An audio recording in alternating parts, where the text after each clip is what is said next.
Chapter 1. Tianlan held the baby in her arms in a daze. She looked at the newborn baby in her arms, and there was only one thing in her mind. The baby is so ugly. Tianlan looked at the baby for a while and came to this conclusion. Auntie Lien said that newborns were all like this and that they would be very beautiful when they grew up. Tianlan had never seen another baby, so Auntie Lien must be telling the truth. Tianlan didn't doubt it at all. This baby was Tianlan's only blood relative since she came to this world. It was a child that Tianlan gave birth to a few days ago. Tianlan was confused. She was living with her master on Mount Yuehua. Why was she here when she woke up? Why was she giving birth? Tianlan couldn't understand these things. She didn't want to think too much about things she didn't understand. Auntie Lien was the first person she saw when she woke up. She looked very strange, with long blue hair, green eyes, and spoke a strange language. She made chicken soup for Tianlan, but she didn't make much each time. That was why Auntie Lien was so stingy. Auntie Lien said that her name was Fengwu. Everyone in the family called her Xiao Wu.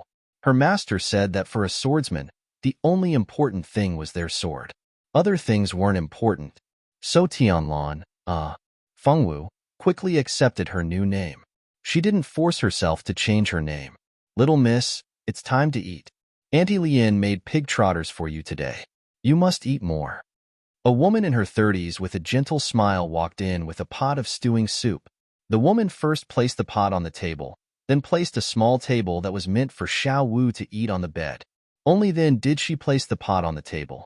Fengwu handed the baby to Auntie Lien out of habit and happily ate the soup in the pot. This time, there was clearly more soup than a few days ago. Auntie Lien was a good person. She wasn't stingy. Fengwu changed quickly. Fengwu was so engrossed in eating her pig trotters that she didn't notice that Auntie Lien was looking at her with a puzzled expression. Aunt Lien wanted to cry every time she saw Fengwu. Fengwu was the young miss of the Feng family. The Feng family only had 2 children in this generation. One was Feng Juntian, and the other was Fengwu. Feng Juntian was handsome and mature, so he was well-liked by the elders in the family. On the other hand, Feng Juntian's twin sister, Fengwu, had an unruly and willful personality. She often bullied her cousins in the family and was an unlikable little evil girl. However, one day, this evil girl was suddenly discovered to be pregnant. The Feng family's master was furious. He captured Fengwu and brought her to the ancestral hall for interrogation. He was unable to find out who the father of the child was. In his fury, the Feng family's master originally wanted to kill Fengwu to save himself the trouble. He wanted to prevent her from giving birth to a child that would ruin the Feng family's reputation. Of course, the Feng family's master's decision was not successful. Fengwu's parents and her older brother, Feng Juntian, who had never been close to her, all knelt down and begged for mercy for Fengwu. In the end, the Feng family's master ordered that Fengwu be sent to the countryside. Aside from Auntie Lien, who was in charge of taking care of Fengwu, no one else went with her. The Feng family had specially bought a small courtyard in the countryside for Fengwu. After all, it was only enough for 2 people to live in. There was no need to buy a large room, and Auntie Lien couldn't clean it up by herself. Before leaving the Feng family, the Feng family's people repeatedly warned Auntie Lien not to take care of anyone else. She alone was enough to take care of Fengwu. Madame Feng's meaning was that after Fengwu secretly gave birth to a child, she would think of a way to appease the old master's anger. When that time came, she would send Fengwu back. Fortunately, although the young miss had done something wrong in the past, the master, madam, and young master had not completely given up on the young miss. Auntie Lien sadly thought of these things. She began to feel troubled about Fengwu's future. The young miss had already given birth to a beautiful baby boy, but the madam only told her to focus on taking care of the young miss. She didn't say when she would come to take the young miss back. Although she knew that this matter could not be rushed, and the key point was still to see what the old master wanted, looking at this pure and cute young miss, Auntie Lien didn't know what to do. The young miss was only 14 years old. Because she had gotten pregnant too early, she had become a mother at such a young age. This was an extremely rare thing in the entire Heavenly Wind continent. In this world, everyone wanted to cultivate to a higher level of magic or the strongest sword skills. Because of magic, people generally had very long lives. After cultivating to the saint level, magicians or saint level sword masters would have a lifespan of over 1,000 years. No one would do something as stupid as getting pregnant in their teens. Wanting to have a child was very harmful to the mother's body. After giving birth, a woman's power would be greatly damaged. Thus, many female swordsmen and magicians were unwilling to have children. Even if they wanted to have children, they wouldn't do it while they were young. After all, it was the prime time to practice magic and swordsmanship in their teens. Everyone was pursuing greater power, and no one would have the time to think about such things. He didn't know if it was because the young miss suffered too much shock, but ever since she left the Feng family, she hadn't spoken much. When she gave birth, her heart stopped beating. However, after her heart stopped for 2 minutes, she miraculously recovered and gave birth to this child. Auntie Lien was very satisfied with this pure young miss. Seeing such a well-behaved young miss, perhaps the master would change his mind and take the young miss home. "I'm done eating." Feng Wu drank the last mouthful of soup and smiled in satisfaction. Auntie Lien stared dumbfoundedly at the bottom of the pot. That was enough for 5 people. The young miss had finished drinking so quickly. No matter how many times she watched, Auntie Lien still felt it was inconceivable. Feng Wu obediently stayed in bed for a month under Auntie Lien's insistence. Every day, aside from eating, she slept. Her small body finally gained a bit of weight. Her weak body from giving birth had recovered. Auntie Lien also felt that Feng Wu's recovery was very inconceivable. On the day of giving birth, the young Miss Vitality had been greatly damaged. With just one glance, she could tell that the young Miss Vitality had been greatly damaged. It would take at least a year or so to recover. However, it only took a month for the young Miss face to become rosy again. Her body was clearly better than before she gave birth. Auntie Lien couldn't think of a reason, so she asked Feng Wu. Feng Wu only looked at her strangely with a puzzled expression. Auntie Lien thought that Feng Wu didn't know what was going on either, so she didn't think too much about it. She didn't want to be entangled in this unsolvable matter. Auntie Lien didn't expect that Feng Wu would think after she asked this question. Is a month considered very fast? Recently, she had been diligently practicing the internal energy that her master had taught her. She had only recovered 20% of her internal energy, so it took a month for her body to recover. This speed was already very slow. If her master knew, he would be scolded. Feng Wu's baby could eat a lot. Even if Auntie Lien gave Feng Wu a lot of nourishment every day, she still couldn't satisfy the little ancestor's needs. Often, because he didn't have enough to eat, he would pout and cry miserably. At this time, Feng Wu, as a mother, would look at the crying baby and say seriously, "Baby, don't cry. Crying children aren't good children. Look, even your mother doesn't cry." Of course, no matter how smart the baby was, he couldn't understand what she was saying. The baby didn't give her any face and continued to cry. Every time this happened, Feng Wu would give the baby to Auntie Lien with a serious expression and say seriously, "He's not a good child. He's not obedient." When she spoke, her small face was serious. Only her large eyes revealed a trace of grievance. It seemed that she felt wronged by the baby's unfilial behavior. Chapter 2. Back at Mount Yuehua, her master had taught her the same thing. But she had been obedient, and her master would pat her head and say she was a good child. Tianlan liked being praised by her master, so she worked hard to be obedient. Her master said that warriors shed blood, but not tears. Crying was the behavior of the weak. Tianlan was very obedient, and she never cried again. Her master liked Tianlan to be strong, so Tianlan had to do her best to make her master praise her. Although she couldn't see her master now, Tianlan would still do her best to follow her master's instructions. In Tianlan's heart, her master was the strongest. She would definitely know how obedient Tianlan was. Aunt Lien looked at the aggrieved woman and child, and she didn't know whether to laugh or cry. She didn't understand why the little miss liked to talk to the baby so much, even though she had told her that the baby couldn't understand her. "Little miss, we can't go on like this. I think we should hire a wet nurse for the baby." Although the madam had ordered that no one should be sent to take care of the little miss, but now she had to take care of the little young master. That shouldn't be a problem, right? Should, right? Feng Wu didn't know what a wet nurse was, so she didn't say anything. In Fengwu's heart, Aunt Lien was the second strongest person after her master. Not only did she know how to cook, but she also knew how to take care of the baby. She always knew when the baby was hungry or wet. She didn't say anything. Fengwu admired these things. So every time Aunt Lien took care of the baby, Fengwu would look at her with admiration. It made Aunt Lien feel very embarrassed. Aunt Lien moved quickly. The next day, she found a wet nurse from town. But the wet nurse didn't work for half a day before she had to leave. It wasn't that the wet nurse wasn't good. It was just that the little ancestor was too picky. He would only drink his own mother's breast milk. If other women were to feed him, the little ancestor would rather be hungry and cry until his face turned red than give them the honor of drinking. Aunt Lien had no choice but to invite a few wet nurses to try, but none of them worked. The little ancestor said he wouldn't eat, and he wouldn't eat.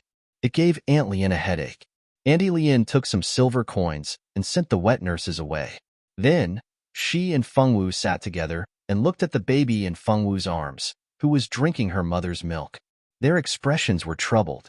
It was obvious that the little fellow could not suck any more milk, but he was still desperately trying to suck a mouthful of milk. His little face was red because of the exertion, and his small eyes were already filled with tears. If it were not for the fact that he could not bear to part with his little mother's milk, he would probably have exploded by now. Auntie Lien, what should we do? Fengwu glanced at the baby who was sucking hard, then tilted her head and looked at Auntie Lien with trust. Seeing the trust in Fengwu's eyes, Auntie Lien felt awkward. Since the young master is not willing to drink human milk, we can only try to see if he is willing to drink the milk of a magical beast. But magical beasts that have just given birth usually have their partners guarding them. It is very difficult to approach them. This is very difficult. Aunt Lien muttered to herself as she pondered. When Fengwu heard Auntie Lien's words, her eyes lit up. She looked at Auntie Lien and asked very seriously, "Where are the magical beasts?" There are magical beasts in the nearby mountains. Although their levels are not very high, there are many of them. It is not easy to catch them. Auntie Lien was worried about the little ancestor's food problem, so she did not notice the girl's shining eyes.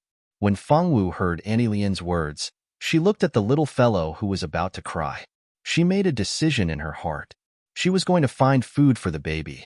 To Fengwu, the baby was the closest person to her other than her master. So, it was very important that the baby did not have enough to eat. Fengwu did not like the feeling of being hungry. Being hungry was very annoying. So, she wanted to find food for the baby. The next day, before dawn, Fengwu left a letter for Auntie Lien. She told Auntie Lien that she was going to find food for the baby. Then, she carried the sleeping baby on her back and left the small courtyard where she had lived for more than a month. This was the first time Fengwu had gone out. Because the sky was still dark and the morning market was not open, there was not a single person on the street. Auntie Lien had said that the magical beasts lived in the nearby mountains. So, Fengwu carefully looked at the nearby mountains. Although the sky was still dark, Fengwu had been practicing martial arts since she was a child. So, looking at the nearby mountains was not a big problem. Soon, Fengwu found her target. The mountain in the middle was the highest. The magical beasts must be there. So, her little mother, Fengwu, quickly walked in the direction of that mountain. The baby would be hungry when he woke up. So, she had to quickly find milk for him to drink. Fengwu quickly reached the foot of the mountain. She looked at the towering peak and walked up without changing her expression. The mountain path was not easy to walk on, but it was not a problem for Fengwu. Fengwu had never climbed this mountain before, but she was not afraid of getting lost. If she did not know the way, she would ask the nearby animals. These animals looked very strange, and she had never seen them before. However, this did not stop Fengwu from making new friends. When she lived on Mount Yuehua, the animals on the mountain were all Tianlan's friends. Because Tianlan could understand what the animals said, and the animals all liked Tianlan, when she heard Auntie Lien say that she needed to find the milk of a magical beast to feed the baby, she did not think it was a difficult task. Although Fengwu did not know what a magical beast was, since it had the word beast, it must be an animal. In Tianlan's heart, magical beasts were animals, and animals were friends. So, Fengwu had always been optimistic and did not find it difficult at all. Little doggy, do you know where the magical beast is? Feng Wu, who was carrying the baby, saw an animal that looked like a little dog walk by. She immediately ran to its side. The little animal was very wary of Feng Wu at first, but when it heard Feng Wu speak, it became suspicious and let down its guard. Who are you? The little doggy was very curious. Why did it feel so close to this strange girl? It instinctively wanted to get closer to her. Hello, little doggy. My name is Tianlan, but you can call me Xiaolan. My baby is hungry, so Annie Lien said that she needed to find a magical beast to feed the baby. So Tianlan came to find a magical beast. Feng Wu looked at the little doggy in front of her, a rare smile on her serious face. I'm not a little doggy. I'm a howling moonhound, a great magical beast. I'm not a little doggy in your human world. The howling moonhound looked at Feng Wu with disdain.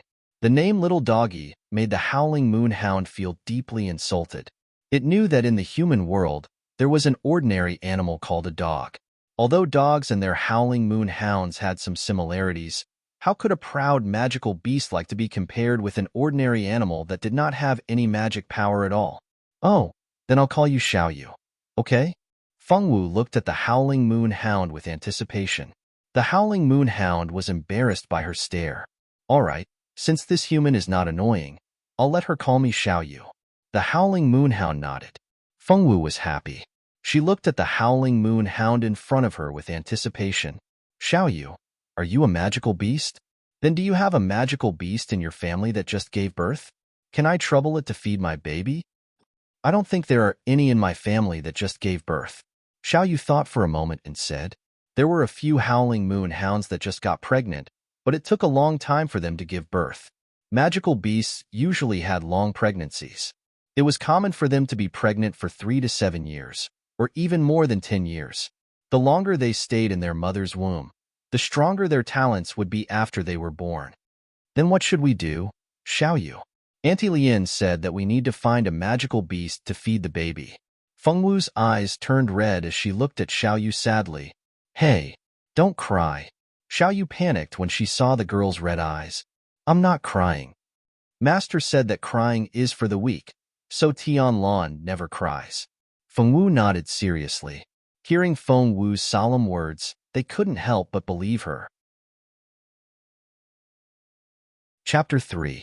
All right, you didn't cry. I saw wrongly. Xiaoya was helpless. If she didn't cry, then so be it. Actually, if you want to feed your baby, you don't need to use magical beast milk at all. There is a milkberry tree in this forest.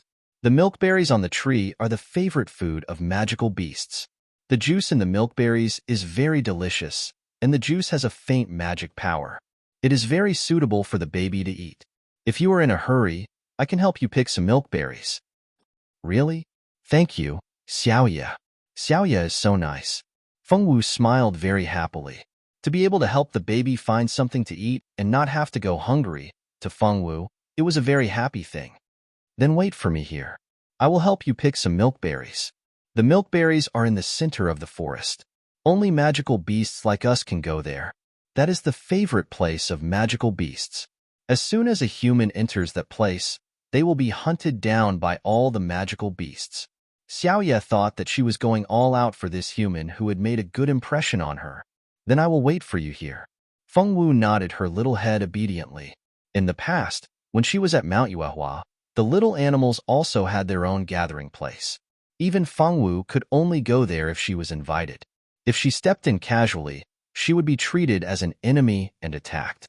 Therefore, Feng Wu had no intention of going to the place that Xiaoya mentioned. Half an hour later, Xiaoya, a howling moonhound, ran back. After it ran in front of Feng Wu, it waved its little paw and a large pile of milkberries appeared in front of Feng Wu. These milkberries were not big, only the size of an apple. They were milky white and emitted a faint magic power. Feng Wu saw so many milkberries and her eyes lit up. That's amazing, Xiaoya. Xiaoya raised her head a little arrogantly. Give one to your baby to try. Feng Wu took the top one from the pile of fruits. How do I eat this? Use your nails to scratch the skin and let him suck the juice inside. Feng Wu did as she was told and placed the fruit next to little Baozi's mouth. Sure enough, Little Bowsy smacked his lips and sucked on the fruit with relish. Although the milk fruit was only the size of an apple, there was a lot of juice inside. Although Fengwu's buns tasted better than other buns, he still couldn't finish sucking the juice out of one milk fruit.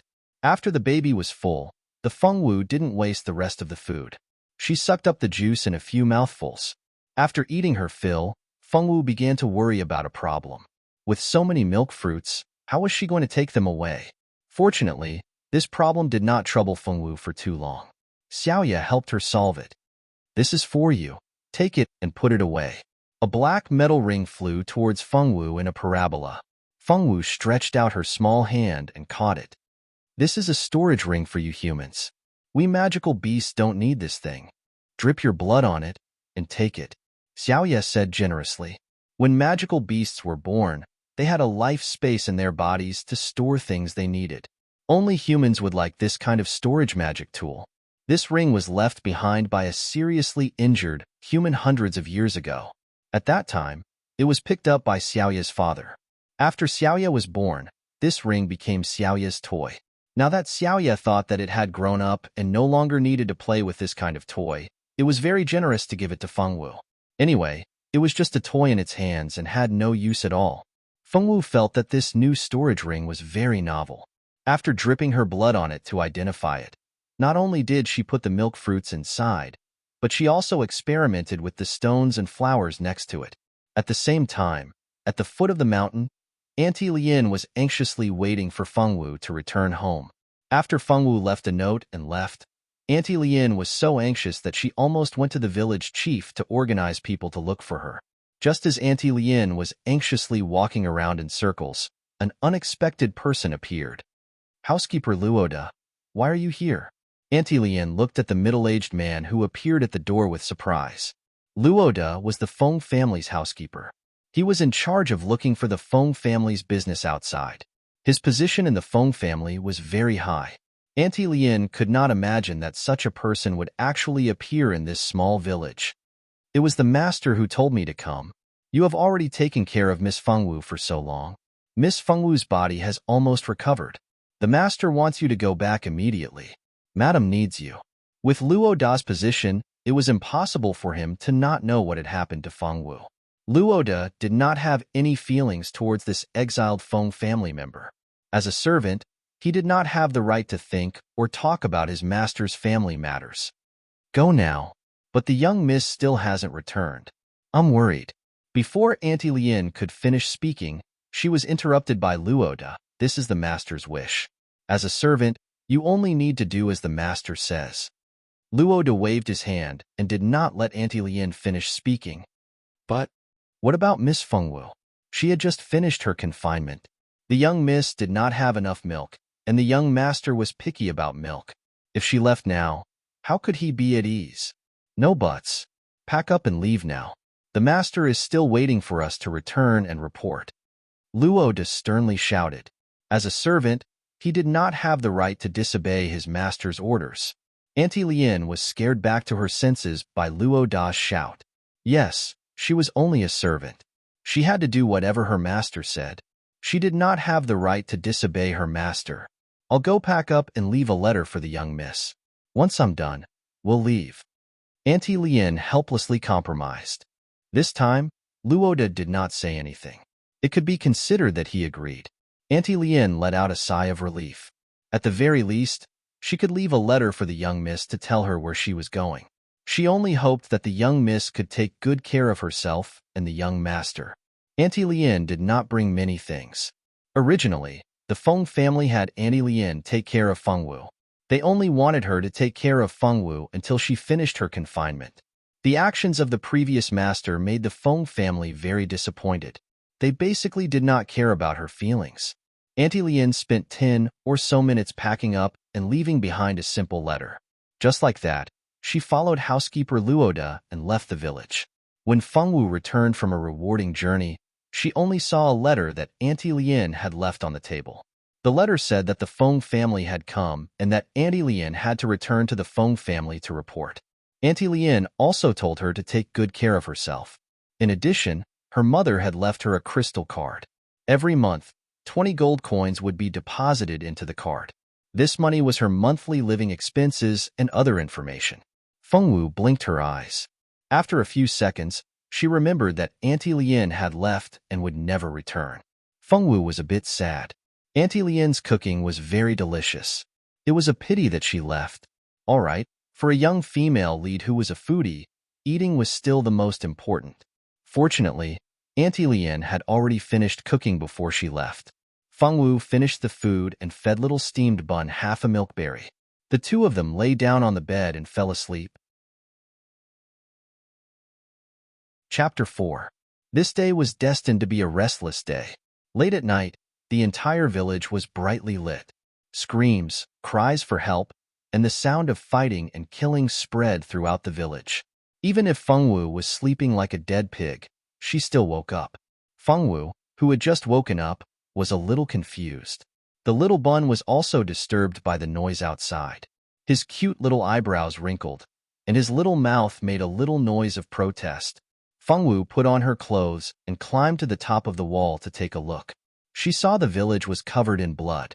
She didn't know where the bandits came from, but they killed everyone they saw. The men in the village angrily resisted, but these bandits were all ruthless. In just a moment, the villagers were beaten to the point that they couldn't resist. These people are bad. Fengwu touched her little head and thought with certainty. Master said that people who practice martial arts should do their best to eliminate evil, but when there is a great disparity in strength, it is more important to save one's life. It is not worth it to lose one's life. Fengwu carefully thought about the difference in strength between her and her enemy. She realized that she had only cultivated her body for a few days after she came here, and her internal strength was only at the first level. She was still no match for the people outside. After thinking about it, Fengwu decided to listen to her master. If she can't beat them, she can hide or run. In short, she can't sacrifice her little life in vain. So Fengwu carried the little bun on her back. Her clothes and the little bun's clothes, and the necessities all swept into the space ring. Everything ready, Fengwu was ready to find a chance to leave the village. Who knew that the door directly opened with a bang? Oh, my luck is really good. I didn't expect that in such a rural place, there would be such a top-quality goods.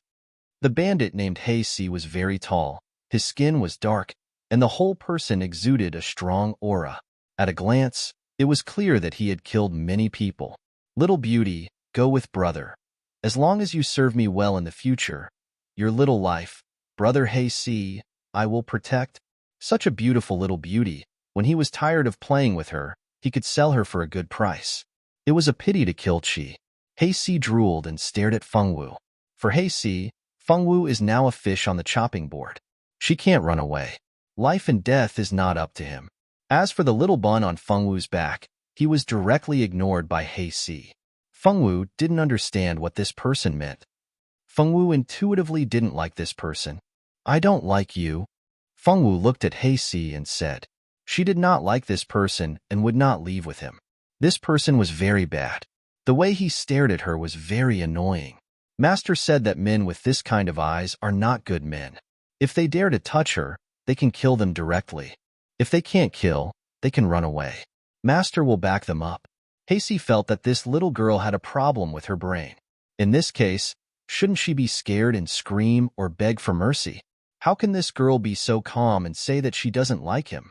Who wants you to like, obediently serve lousy well, let lousy sell you for money, Haysi disdainfully thought. Come on, little beauty, go with brother. Haysi was too lazy to waste time with Fengwu. He stretched out his big black hand and rushed to catch her. Fengwu quickly took out a small sword from the space ring when Haysi rushed to her. This small sword was the original owner's. Because she liked it very much, when she left Feng family, the original owner also took it out. This sword is very sharp and very light. It is very suitable for women to use. Fengwu found this small sword a few days after giving birth. She liked it and took it directly with her. At this time, Fengwu intuitively took the small sword in her hand and stabbed it unexpectedly. This sword did not have the slightest murderous intent, but it was not sloppy.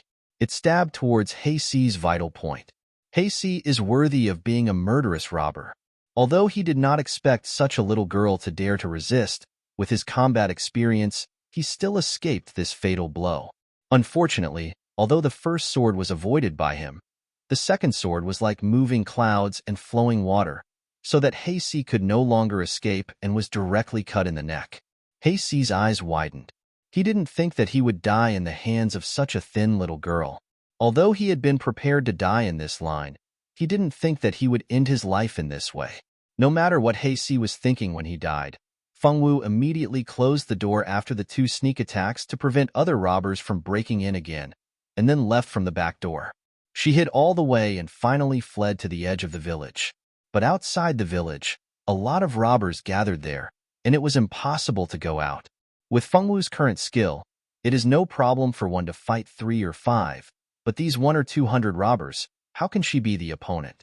In desperation, Fengwu changed her route and went to the only dilapidated house in the village. The house that Fengwu wants to go to is the only house in the village that can't be divided. Because the previous directors have died, the villagers said that the house is very strange, so no one wants to go to the house. Even children are warned by adults not to come here to play. Now the whole village is full of robbers, so she can't run. Fengwu decided to find a place to hide according to her master's words. The place to hide is of course this broken house that no one wants. First, the house is too dilapidated. It is estimated that no one except beggars will look at the house here. Second, there are relatively many places to hide near this house. Kill them. Don't leave anyone alive. No, I beg you to let me go. Don't touch me. My child, let go of my child. Around the sound of fighting, many women were pressed under the body of the robbers. Fengwu saw it in her eyes, but did not go forward to save them. Master said that you have to think clearly about what you do. You know you can't do it, but you still do it. That is a fool. Fengwu has never felt stupid, so in the case of no strength, she can only choose to pretend that she can't see, and then carefully go to the direction of the small broken house. She went to the courtyard of the small broken house. Sure enough, there is no one here. She looked around and finally chose to hide in the well. This well has already dried up. There is not a drop of water in it. This kind of place is suitable for hiding. Fengwu ran to the side of the well and directly used Qinggong to jump into the well. After jumping into the well, Fengwu is a little stunned. She didn't expect that there is someone in the well. It is a little boy. Because the well is too dark, Fengwu can see clearly that the other party is a little boy because he cultivates internal strength. As for his appearance, Fengwu can't see clearly. Chapter 5. I didn't expect there to be someone as smart as me in this village. The little boy seemed surprised. Who are you? Fengwu wasn't familiar with the people in the village. During her confinement period, she had been lying in bed obediently. She had never seen anyone other than Auntie Lian. Fengwu was curious about this little boy. She stared at him without blinking. My name is Tink. My father was the best hunter in the village. After my father died, our house was taken over by my uncle's family. Since then, I've been living here alone. I've been eating and drinking in the village. You moved to our village a few months ago, didn't you? I saw you when you moved here. The little boy named Tink hadn't spoken for a long time. It was rare for him to see someone, so he started talking to himself. I've never seen you before. Fengwu frowned. Tink was about to speak when a cry came from the well. What's wrong? What's wrong? Where did that baby cry come from? Tink seemed to be frightened. This house had been rumored to be haunted in the village. If it wasn't for the fact that he had nowhere else to live, he wouldn't have moved here. He had lived here for a few months, and nothing had happened. He thought that the rumors were made up by the villagers. He didn't expect a ghost to appear, and a baby spirit at that. It was said that a baby spirit's ghost was scarier than an adult's, but he didn't know if it was true. Baby. Fengwu heard the baby crying and quickly put him down. She touched the baby's diaper and found that it was wet. Tink saw the baby in Fengwu's arms with the help of the weak moonlight. Thank God. He wasn't a ghost. Is this your little brother? I didn't see you with a child when you came here. Tink scratched his head, wondering if he remembered wrong. Maybe they had brought a baby with them when they came, but he didn't notice. This is my baby. Little Baozi was not her younger brother, but her son. Fengwu was very clear about this. You gave birth to her. How could she have a child at such a young age? Tianku couldn't understand. Yes. He nodded affirmatively. After that, Fengwu took the diapers and began to fret. She didn't know how to change diapers. Ever since the little bun was born, Auntie Lien had always taken good care of him. Other than feeding and feeding him, Fengwu played with the little bun. She didn't even need to change the little bun's urine. Now that Auntie Lien was gone, the problem came. Fengwu didn't know how to change diapers. What should they do? What are you doing? Hurry up and change it for him. It stinks. Tank couldn't stand it anymore and shouted. The well was filled with the smell of poop. Although the smell of a child's poop was not strong, it was still poop. Smelling it made people want to vomit. I don't know how, Fengwu said dejectedly. What should they do? Fengwu couldn't think of a way. She could only look at Tank and ask for help. I'll do it. Tank was speechless. She said it was her child, but she didn't even know how to change diapers. Fortunately, Tank had helped take care of her uncle's child, so she was very good at changing diapers. Soon, the diapers were changed. Fengwu threw the soiled diapers into her spatial ring. Do you know magic? Tank's eyes lit up. He looked at Fengwu with sparkling eyes. The people of this continent all yearned for magic. The status of a magician was very high in the Tianfeng continent. It was only because there were too few people with magic talent. The probability was 1 in 100,000. Moreover, those who had the talent might not be able to become a magician in the end. It should be known that there were good and bad talents. Most people, even if they had the talent to become a magician, didn't have too much potential. Most of the noble magicians lived in big cities. Why would they come to such a small place in the countryside? Therefore, when Tank saw Fengwu show her skills, he was very excited. A magician? He actually saw a living magician. It was incredible. Tianku was very excited. No, I don't have magic talent, Fengwu said honestly. About the original body's talent, Fengwu had heard from Aunt Lien that she had no talent for magic and no talent for swordsmanship. She was a good-for-nothing. Of course, Aunt Lien wouldn't say it so bluntly. She said it very tactfully. However, when Fengwu went down the mountain before, she heard the people at the foot of the mountain call those who didn't have the talent as good-for-nothings. Therefore, she understood the meaning of these two words. Then how did you make the diaper disappear? Tank was a little disappointed, but then he asked with interest. A spatial tool. Fengwu only answered with 4 words. Xiaoye said that spatial rings were very precious among humans and couldn't be told to others casually. If someone asked, she just had to say that it was a spatial tool. Although there were very few spatial rings, there were still many spatial tools. These magic tools were all made by spatial magicians. Some were a few cubic meters in size, while the largest was only a few dozen cubic meters. Moreover, these spatial magic tools all had a lifespan. Some could only be used for 1 year, some for 2 or 3 years, and the better ones could be used for 10 or 20 years. Those magic tools couldn't be used forever like this spatial ring. Moreover, the space inside was very large. The spatial ring that Xiaoye gave Fengwu had many things hidden in its previous owner, but Fengwu didn't have time to see what those things were. So it's a spatial tool. How rich. When Fengwu mentioned spatial tools, Tink understood. This kind of magic tool was widely used in the Heavenly Wind continent. Even the town's merchants would buy them. The cheapest spatial tool could be bought for 10 gold coins. It was 5 cubic meters in size and could be used for a year. So when he heard Fengwu say that it was a spatial tool, Tink wasn't surprised. The two of them whispered a few words to each other and then stopped talking. The fighting outside was still going on, and they were afraid that if they were too loud, they would attract the attention of the people outside. After another half an hour, the fighting outside gradually quieted down. It seemed that the massacre was coming to an end. Sure enough, the fighting became quieter and quieter until they couldn't hear anything anymore. The small hut they were in had been searched by some people, but when they saw that there was nothing inside, they left cursing and swearing. Not long after that person left, the world outside the well was covered in flames. Fengwu and Tink didn't dare to leave the bottom of the well. The two of them hid at the bottom of the well and didn't even dare to speak, afraid that a bandit would suddenly appear and overhear their conversation. If that happened, it would be hard to say whether or not they would be able to keep their lives. Time passed by minute, running for their lives and mentally exhausted. The two of them were so hungry that their stomachs were growling. Fengwu rubbed her stomach pitifully. Aunt Lian's delicious food had all been eaten, and she was very hungry. Chapter 6.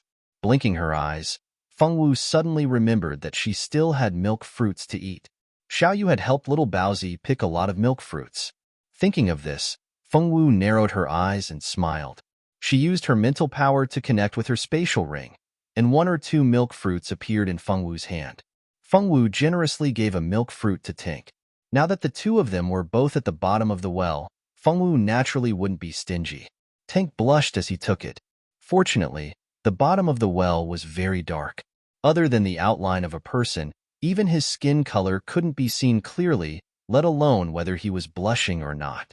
Tink blushed and softly thanked her. He took a bite, and the juice from the fruit almost made Tink choke. What kind of fruit is this? It's so juicy. There's also a hint of milk taste. I've never eaten it before. It's probably a high-end fruit that only people in the city eat. Tink found an excuse and didn't think too much about it. He sucked the juice from the milk fruit in big mouthfuls and even licked his hands clean. The night passed like this. The next day, when the first ray of sunlight shone on the bottom of the well, Fengwu carefully climbed out of the well. The surrounding houses had been turned into ruins, and even the ground was dyed red. Fengwu carried little Baozi to the edge of the well. Looking at the unfamiliar village, she felt a little upset. Not long after Fengwu came up, Tink also climbed up with the rope that held the bucket. Looking at the village that had become hell on earth, Tink's feelings in his heart were much stronger than Fengwu's. After all, this village was where he grew up. Xiaowu, do you have anywhere you want to go? Although Tink was precocious, he was only a 6-year-old child. In the blink of an eye, all the people he was familiar with had died. Fengwu had become the only person he was familiar with. Naturally, he began to tolerate her. Fengwu thought about it and shook her head. Her house had been burned down, and she had no home left. She didn't know where to go. Should she go find Auntie Lian? But where does Auntie Lian live? She didn't know. Xiaowu, why don't you come with me? I have an aunt who lives in Central City. Let's go find her together. My aunt is different from my uncle's family. She loves me very much. Thinking of his aunt who loved him dearly, Tink wanted to cry. Ever since his father died, he had been treated with disdain by his uncle's family. Originally, he thought that when he grew up, he would definitely take back the land and house that his uncle's family had taken away. He didn't expect that before he grew up, his uncle's family would all die. He didn't even get to take revenge. After suddenly losing his life goal, Tink didn't know what to do in the future. However, the only person he could rely on right now was his aunt. Thinking of how much his aunt loved him, Tink believed that his aunt wouldn't dislike him like his uncle's family. Go with Tink? That seemed good. Fengwu thought that since she didn't know where to go, she agreed. Fengwu took the 2 steamed buns and left the village where she had lived for several months. As for where the central city that Tink mentioned was, whether it was Fengwu or Tink, they had no idea. Tink only knew that the central city was very far and that it would take a long time to get there by carriage. Fengwu didn't even know what the central city was because ever since she came to this world, the furthest she went was the forest not far away. How do we get to the central city? Fengwu lowered her head and asked Tink. I don't know. I only know that it's very, very far from here. Tink looked at Fengwu carefully. He was afraid that Fengwu would refuse to take him or leave him alone because it was too far. Fortunately, Fengwu didn't think too much about it. Then what should we do? Fengwu asked again. Fengwu, who had always been simple-minded, didn't think about how irresponsible it was to ask a child about everything. Fengwu's education since she was a child taught her to ask if she didn't understand something. She couldn't pretend that she understood. Why don't we go to the nearest city first, get a map, and then set off? Fortunately, Tink was more reliable. He thought of a solution in an instant. Tink also understood that this strange sister Xiaowu was completely unreliable. It was hard to say who would take care of who in the future. Tink was completely right. Ever since the two of them set off, Fengwu had been following Tink all the way. When Fengwu was hungry, she would hunt for pheasants or hares. After she came back from hunting, the job of cooking fell to Tink. Ever since Fengwu made a dark cuisine that could kill people with poison, Tink didn't let Fengwu cook anymore. The reason was that he didn't want to die young before meeting his aunt. Fengwu lowered her head and stepped back. Since then, she didn't compete with Tink for the job of cooking. Tink not only took over the job of cooking, he even took care of little Bowsy's diapers. Tink had completely taken over the job of changing diapers. Fengwu was only responsible for feeding little Bowsy half a milkberry when he was hungry. 3 days later, the two of them arrived at the town closest to the village. After Tink asked Fengwu how much money she had, they asked for a room at the most convenient inn. The two of them took a good bath. Little Bowsy was also given a good bath by Tink. The three of them had been gone for 3 days, and there was no place to take a bath. There were often people passing by the river, and little Bowsy was too small. It was impossible to put him in the river directly. It wasn't easy to find a place to take a bath. Fengwu and Tink naturally had to take a good bath. They asked the lady boss to help boil 2 buckets of hot water. The three of them took a bath happily, ate the food prepared by the inn, and then had a good sleep. When Fengwu went out, she took all the clothes she had, but Tink didn't bring any change of clothes. Therefore, Fengwu asked the lady boss to help Tink prepare a few boys' clothes. The lady boss was a good person. Because she had a son who was older than Tink, she had a lot of boys' clothes at home. Hearing that the siblings had escaped from the village, the lady boss directly gave all her son's old clothes to Tink. Fengwu sincerely thanked the lady boss. Even Tink blushed and thanked the lady boss. The news of Tink's village being slaughtered by bandits had spread to the town. The lady boss knew that Tink and Fengwu were survivors of the village, so she was very sympathetic. She even prepared a bigger meal for them than for others. Fengwu felt that the lady boss was a good person, so she asked the lady boss how to get to the central city. The lady boss only said that Yang City was very far, and it would take them at least 1 or 2 years to get to the central city. Chapter 7. 1 or 2 years. Fengwu blinked her eyes. It would take that long? Luckily, the lady boss said that there was a beast carriage in town, but it was a little expensive. Is there no shortcut to get there? Fengwu knew that money could buy food, so she was reluctant to spend money on a carriage. Shortcut. The lady boss thought for a moment, then frowned. It's not that there isn't a shortcut. Follow me. The lady boss led Fengwu to the entrance of the inn and pointed to a mountain in the distance. Do you see that? That's the Magic Beast Mountain Range, where all the magic beasts live. As long as you pass through this mountain, you'll reach Anluo City. Once you reach Anluo City, you can take a flying beast carriage there. It only costs 20 gold coins per person to get to Central City. Although that's the shortcut, the mountain is filled with magic beasts and is very dangerous. If you have the money, you can find a good mercenary group and have them escort you there. If it's just you and your brother, don't be stupid. Every year, many people die on that mountain. The warm-hearted lady boss persuaded Fengwu for a long time.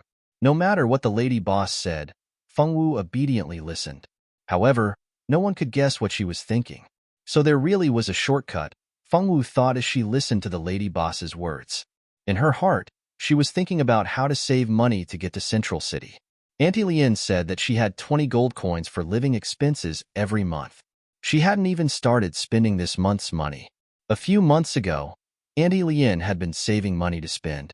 Now, she had 60 gold coins in her crystal card, which was more than enough to pay for the carriage. After a quarter of an hour, the lady boss finally finished persuading her. Fengwu asked the lady boss where she could buy a map of the continent. The Heavenly Wind continent was very big, and there were countless large and small countries on the continent. Every country had their own map, and there was also a map of the entire continent. However, it was inconvenient to buy one. After consulting the lady boss, Fengwu chose to buy a map of the entire continent. Fengwu also wanted to save money, but Central City didn't belong to any country. They were currently in an ancient eastern country. Most of the people in this country had black hair and black eyes. Occasionally, there would be people with different hair colors. They were either foreigners from other countries or mixed blood. Central City was located in the center of the continent. According to legends, it was a city built by God. It didn't belong to any country and was also not controlled by any country. Central City was the headquarters of the temple.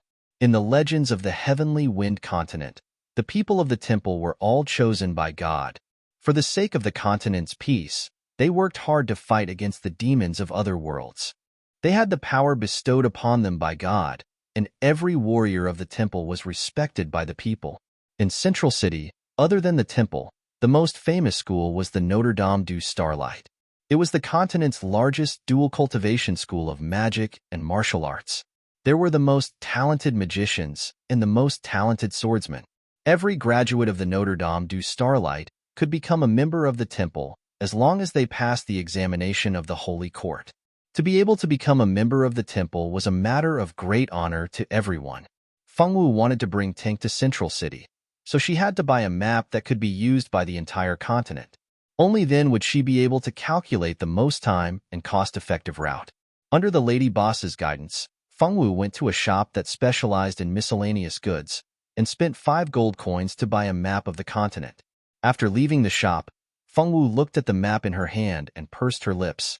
5 gold coins. She could buy a lot of meat buns. Meat buns were only 2 copper coins each. 5 gold coins could last her for a very long time. Although her heart ached for the gold coins, Fengwu quickly got over it. Fengwu had always been very open-minded, and she would not dwell on any worries for too long. When are we leaving? Tank excitedly ran circles around Fengwu. The little bun was placed on the bed by Fengwu, and she let him play by himself. Ever since he was born, apart from being picky with his food, he was a very worry-free child. We'll leave tomorrow after we buy some food. Fengwu had already calculated the shortest route using the map. Just as the lady boss had said, the only way to save time and money was through the Magic Beast Mountain Range. Fengwu finally decided to take the route through the Magic Beast Mountain Range, and she did not intend to hire mercenaries to protect them. Firstly, she had the ability to protect herself. Secondly, mercenaries were too expensive. Fengwu expressed that she did not have the money. She could not afford to hurt a poor child. All right, then we'll go hire a beast carriage tomorrow morning. Tank thought about how he had never ridden a beast carriage before and became excited just thinking about it. We won't hire a beast carriage. We'll go through the mountain in the back. Fengwu took out a large meat bun and took a bite. Fengwu found that the meat buns in the shop next door were large and fragrant, especially to her taste. So Fengwu bought a lot of meat buns and stored them in her interspatial ring so that she could eat them whenever she was hungry. Tank stared blankly for a moment, then began to think about which mountain Fengwu was talking about. After thinking for a few seconds, Tank understood and cried out, "No, that mountain is full of magical beasts. With just the 2 of us, the magical beasts won't even be enough to fill the gaps between our teeth." He was only 6 years old, okay? That idiot Fengwu was basically going to commit suicide. He hadn't lived enough yet, okay? Not just the 2 of us, there's also the baby. Fengwu pointed at little Baozi, who was spitting bubbles on the bed. Seeing that Tank did not include little Baozi in the group, Fengwu expressed her displeasure. Little Baozi seemed to sense that they were talking about him. He opened his round eyes and looked at Fengwu and Tank, as if asking what they were doing. All right, even if we include the baby, do you think that with just the 3 of us, we can pass through the magical beast forest? Tank was speechless. At this time, she still had the energy to care about this. Tank had always felt that he was a mature person. Although he was younger than Fengwu, he was more mature than Fengwu. In the past few days, little Baozi Tank had completely seen through the Fengwu girl's nature. Fengwu's nature could be described in one word, and that was stupidity. Now, his evaluation of Fengwu had to change. Not only was she stupidity, but she was also stupid. Tank puffed up his face and glared at Fengwu angrily. This was the first time that Tank, who had always been very mature, was acting like a child. "Don't worry, I'll protect you and the baby," Fengwu promised seriously. Tank lowered his head dejectedly. After a few days of trust, little Baozi already knew that although Tank mostly asked for his opinion, when she decided on something, she would definitely do it. No matter what happened, she would not change her decision. In a way, Fengwu was very stubborn. All right, do as you wish." Tank was too lazy to say anything more. She didn't even care about the lives of the mother and child. He only had one life, so what could he use to protest against Fengwu? Thus, the three of them happily determined the direction my ass. Chapter 8. The next day, Fengwu took Tink, steamed bun, and little bun to check out of the hotel. She then ran to the steamed bun cellar and bought several hundred meat buns, 200 steamed buns, and a large pile of cooked corn.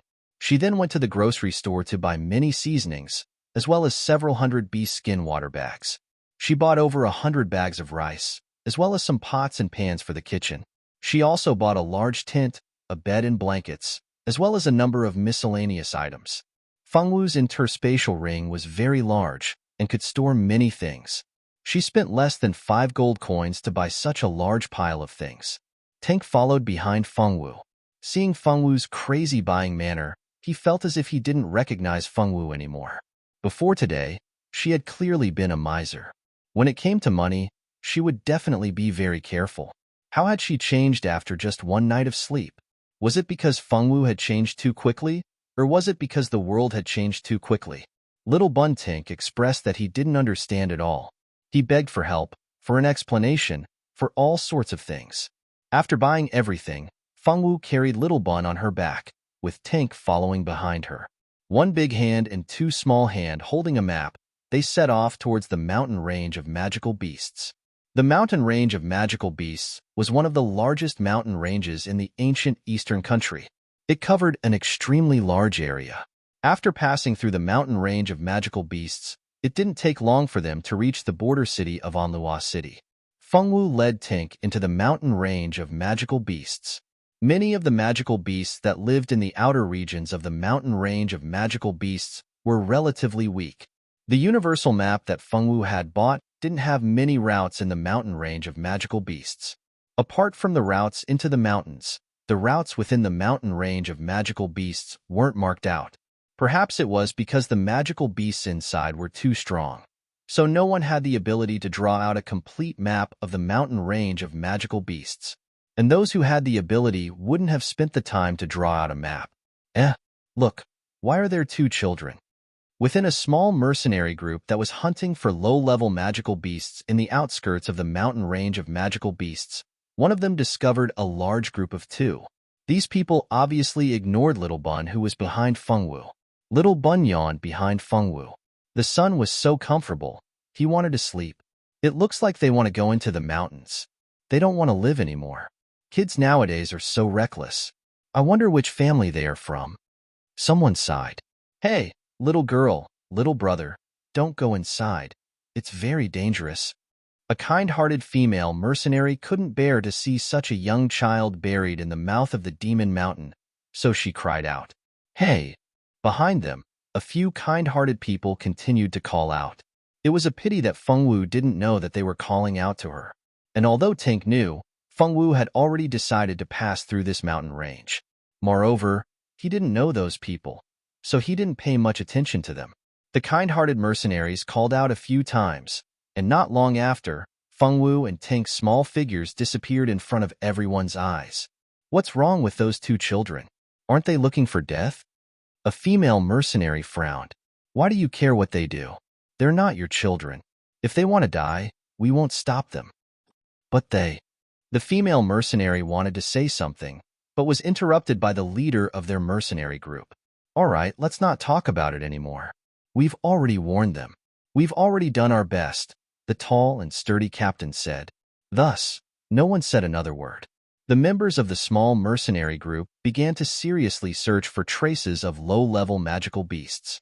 3 months later, standing at the gate of Onluwa City, Tank didn't dare to believe that he had left the legendary mountain range of magical beasts just like that. In this 3 months, Tank discovered that Fengwu was even more miraculous than he had imagined. Those vicious magical beasts actually didn't attack Fengwu. Moreover, Fengwu also understood the language of beasts. When she didn't know the way, she would ask the magical beasts for directions. He didn't know what was wrong with those magical beasts, but they actually helped Fengwu point the way. Some of the more idle ones would even lead them for a while. The peaceful coexistence between human beings and demon beasts had broken Tian Ku's understanding for 6 years since she was born. It turned out that magical beasts also had times when they didn't attack humans. He had always thought that the relationship between humans and magical beasts was a mutual hunting relationship. Humans hunted magical beasts in exchange for money. Magical beasts' magic cores were also essential materials for making enchanted weapons. Magical beasts, on the other hand, could increase their strength by eating human flesh. Because of this, the relationship between humans and magical beasts could never be considered friendly. This peaceful scene naturally had a huge impact on Tank. Tank had once suspected that Feng Wu was a legendary beastmaster. The so-called beastmaster referred to people who possessed some kind of special talent and used certain methods to train magical beasts and make them fight for them. Under normal circumstances, if a human wanted to form a contract with a magical beast, there were two ways. The first way was for the magical beast to take the initiative to form a contract with you. This kind of contract was mostly equal.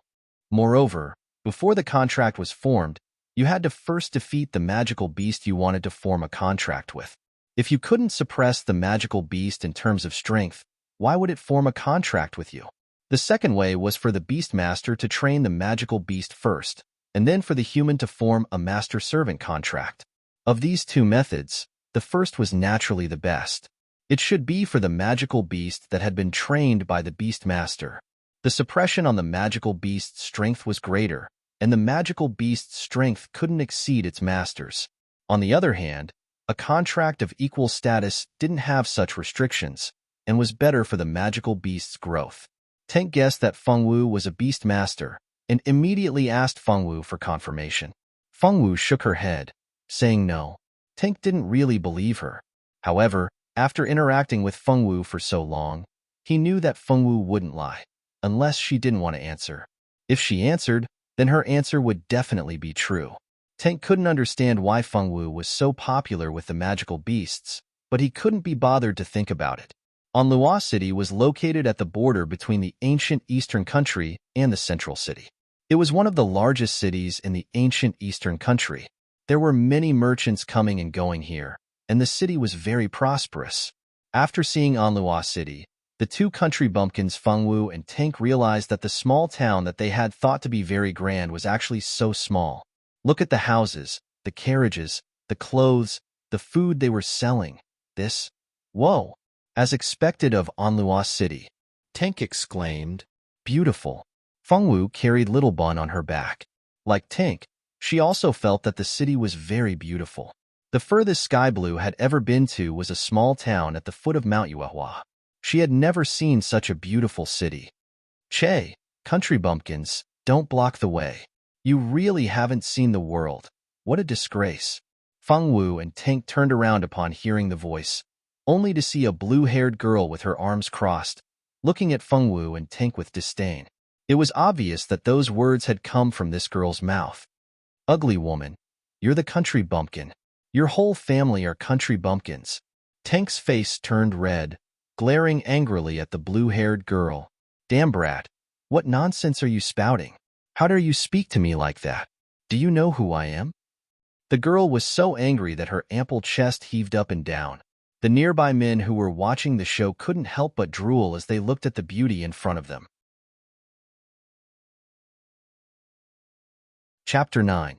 The appearance of the blue-haired girl was obviously not from the ancient eastern countries, and it was unlikely that she was a mixed blood, so this girl could only be from other countries.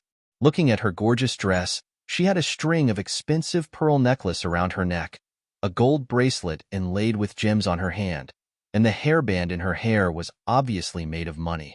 The belt on her waist was a space accessory, and this dress made people feel a few words. I'm a local tyrant. I'm not to be trifled with. The onlookers around knew that the two siblings were going to be unlucky. Because of some speculations about the girl's identity, no one dared to stand out and meddle in other people's business. They could only express heartfelt sympathy for the siblings. Don't you know who you are? Feng Wu blinked and asked doubtfully. This person was really strange, asking others who she was. If even she didn't know this question, then it was even more impossible for her and Tank to know. Pooh! There was a muffled laughter all around, and Tank also laughed loudly on the side. He didn't expect Feng Wu to be so awesome. He thought that with her being so dull, she would definitely not quarrel. Courting death. Alice couldn't imagine that the two bumpkins would dare to ridicule her. How could Alice, who had always thought highly of herself, stand this? Alice, who had never been bullied by anyone, directly drew her staff from the space belt, and a fiery red hair staff appeared in Alice's hand. It's a magician. This girl is actually a noble magician. The people around exclaimed, God, that pair of siblings actually dared to offend a magician. Someone said, now that pair of siblings are dead. No one saw the combination of Fengwu and Tink. You want to fight? Fengwu looked puzzled at the other party's action of drawing her staff. Did she want to fight? Nonsense. If you kneel down and beg for mercy now, this young lady may be merciful and forgive you once. Alice arrogantly pointed her staff at Fengwu, and the exclamations all around made her feel a sense of superiority. He looked at Fengwu and Tink as if he was looking at two ants. In her mind, the fact that she was willing to give them a chance to admit their mistakes was already a huge favor. This pair of country bumpkin siblings should be deeply grateful and kneel on the ground, kowtowing to her and admitting their mistakes. Tink looked at Fengwu nervously. He didn't know how powerful Fengwu was, but she was a high and mighty magician. If he had known that this woman was so powerful, he wouldn't have talked back. It wouldn't hurt him to let her say a few words. Now, not only was he unlucky, but he had also implicated Fengwu and Littlebun. For the first time, Tink felt regret in his young heart. One had to know that because of the scarcity of magicians in the heavenly wind continent, the status of magicians was much higher than that of ordinary people. Some high-level magicians would even be directly conferred the title of nobility. They didn't even need to give anything, and only needed to stand on the side of the empire when needed.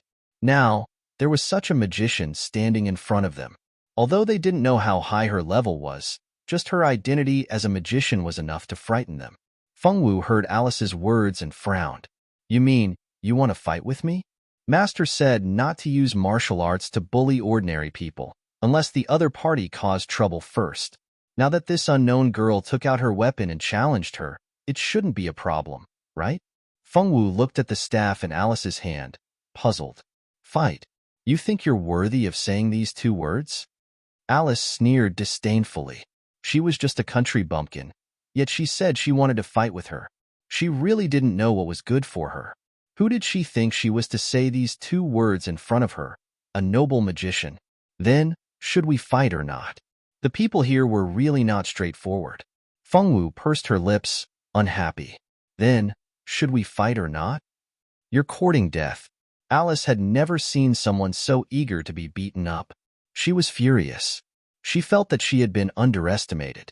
Chanting an incomprehensible incantation, Alice began to circulate the magic in her body, wanting to cast a fireball spell to make the other party suffer. Fengwu felt that as the other party chanted, the energy fluctuations on her body became stronger and stronger, as if preparing to explode. Fengwu didn't even bother to draw her weapon. Using the windward willow leaf steps, she instantly rushed forward and pointed her finger at a certain acupuncture point on the other party's body. Her chanting was interrupted, and her body was immobilized. Alice's face flushed red, and she looked at Fengwu in disbelief. How is this possible? How did you do it? Alice couldn't believe that the country bumpkin standing in front of her could resolve her attack so easily. She was completely defeated by the other party. Should she be glad now? Although fighting wasn't forbidden in Onlua City, it was forbidden to cripple and kill. I won. Fengwu looked at Alice with a serious face and announced the final result. Let go of me. What do you want? I am the daughter of the president of the Amuse Chamber of Commerce. If you touch me, my father will never let you go. Now that she had fallen into the hands of Fengwu, in order to not be humiliated by the other party, Alice could only bring up her father, hoping to scare the other party away in the name of her father. Unfortunately, Alice was completely wrong. For a country bumpkin like Fengwu, who had never seen the world, what president of the Amuse Chamber of Commerce? The Fengwu girl expressed that she didn't know and didn't know. She's actually the daughter of the president of the Amuse Chamber of Commerce. No wonder. A middle-aged woman stood outside the crowd with an expression of understanding. Sure. What nonsense are you talking about? Do you want to die? The man beside the woman quickly pulled her back, not allowing her to speak nonsense. The woman seemed to have only just reacted and hurriedly looked around. Seeing that the surrounding people were discussing the Amuse Chamber of Commerce and no one had noticed her, she heaved a sigh of relief. One had to know that the Amuse Chamber of Commerce was the largest chamber of commerce in the Yeneto country. Even in the ancient Eastern countries, they had business dealings with them, and the money they earned was uncountable. When the surrounding onlookers heard that the girl was from the Amuse Chamber of Commerce and was the president's daughter, they knew that the siblings were in big trouble. "Let's go." Unexpectedly, Fengwu didn't care about Alice at all and directly pulled Tink forward. "Hey, don't go. Quickly let me go." Was there a mistake? Shouldn't she confess her mistakes in fear and trepidation and then ask for her forgiveness? She actually left just like that. Not only Alice, but the surrounding onlookers also couldn't understand what this girl was thinking. "The acupoints will be unlocked by themselves in an hour." After saying this, the girl left without looking back. She didn't even turn back, even though the unlucky Alice was screaming until her throat was about to break. Chapter 10. They inquired about the location of the carriage shop and followed the direction pointed out by the kind man. Soon, they arrived at the carriage shop. The so-called flying beast carriage was a huge flying beast that served as a means of transportation. On the back of the flying beast, there would be a house built. The house was divided into 2 floors, and each floor had 10 rooms. The rooms were divided into single rooms, double rooms, triple rooms, quadruple rooms, and large bunk beds. A bunk room could sleep about 10 people. 20 gold coins was just enough to buy a bunk room ticket. They bought 2 bunk room tickets. Fengwu carried Little Bun on her back and took Tink and Big Bun on the flying beast carriage. "Wow, this flying beast is so big. It's even carrying a house on its back."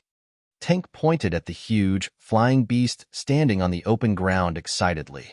He was very excited. When he was in the village, he had heard about this kind of flying beast carriage in the world. He also thought that he would be a great swordsman and travel to various countries in the world for adventures. Tink didn't expect that before he grew up, he would be sitting on a flying beast carriage. It was like a dream.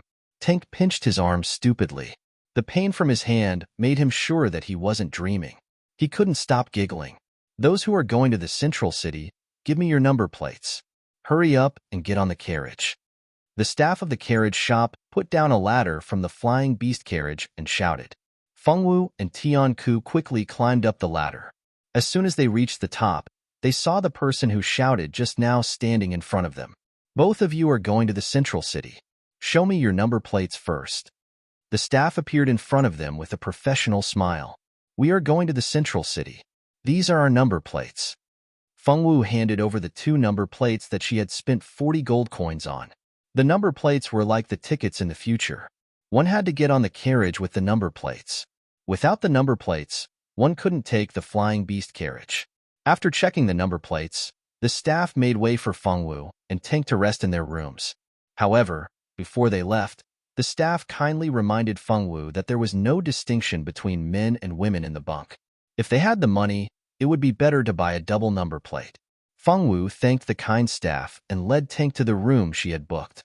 When the 2 of them entered the room, the 4 men who were chatting in the room all stopped talking and stared blankly at the 2 of them who shouldn't be in the room. Did they see wrongly? How could a girl be willing to live in such a large shared bed?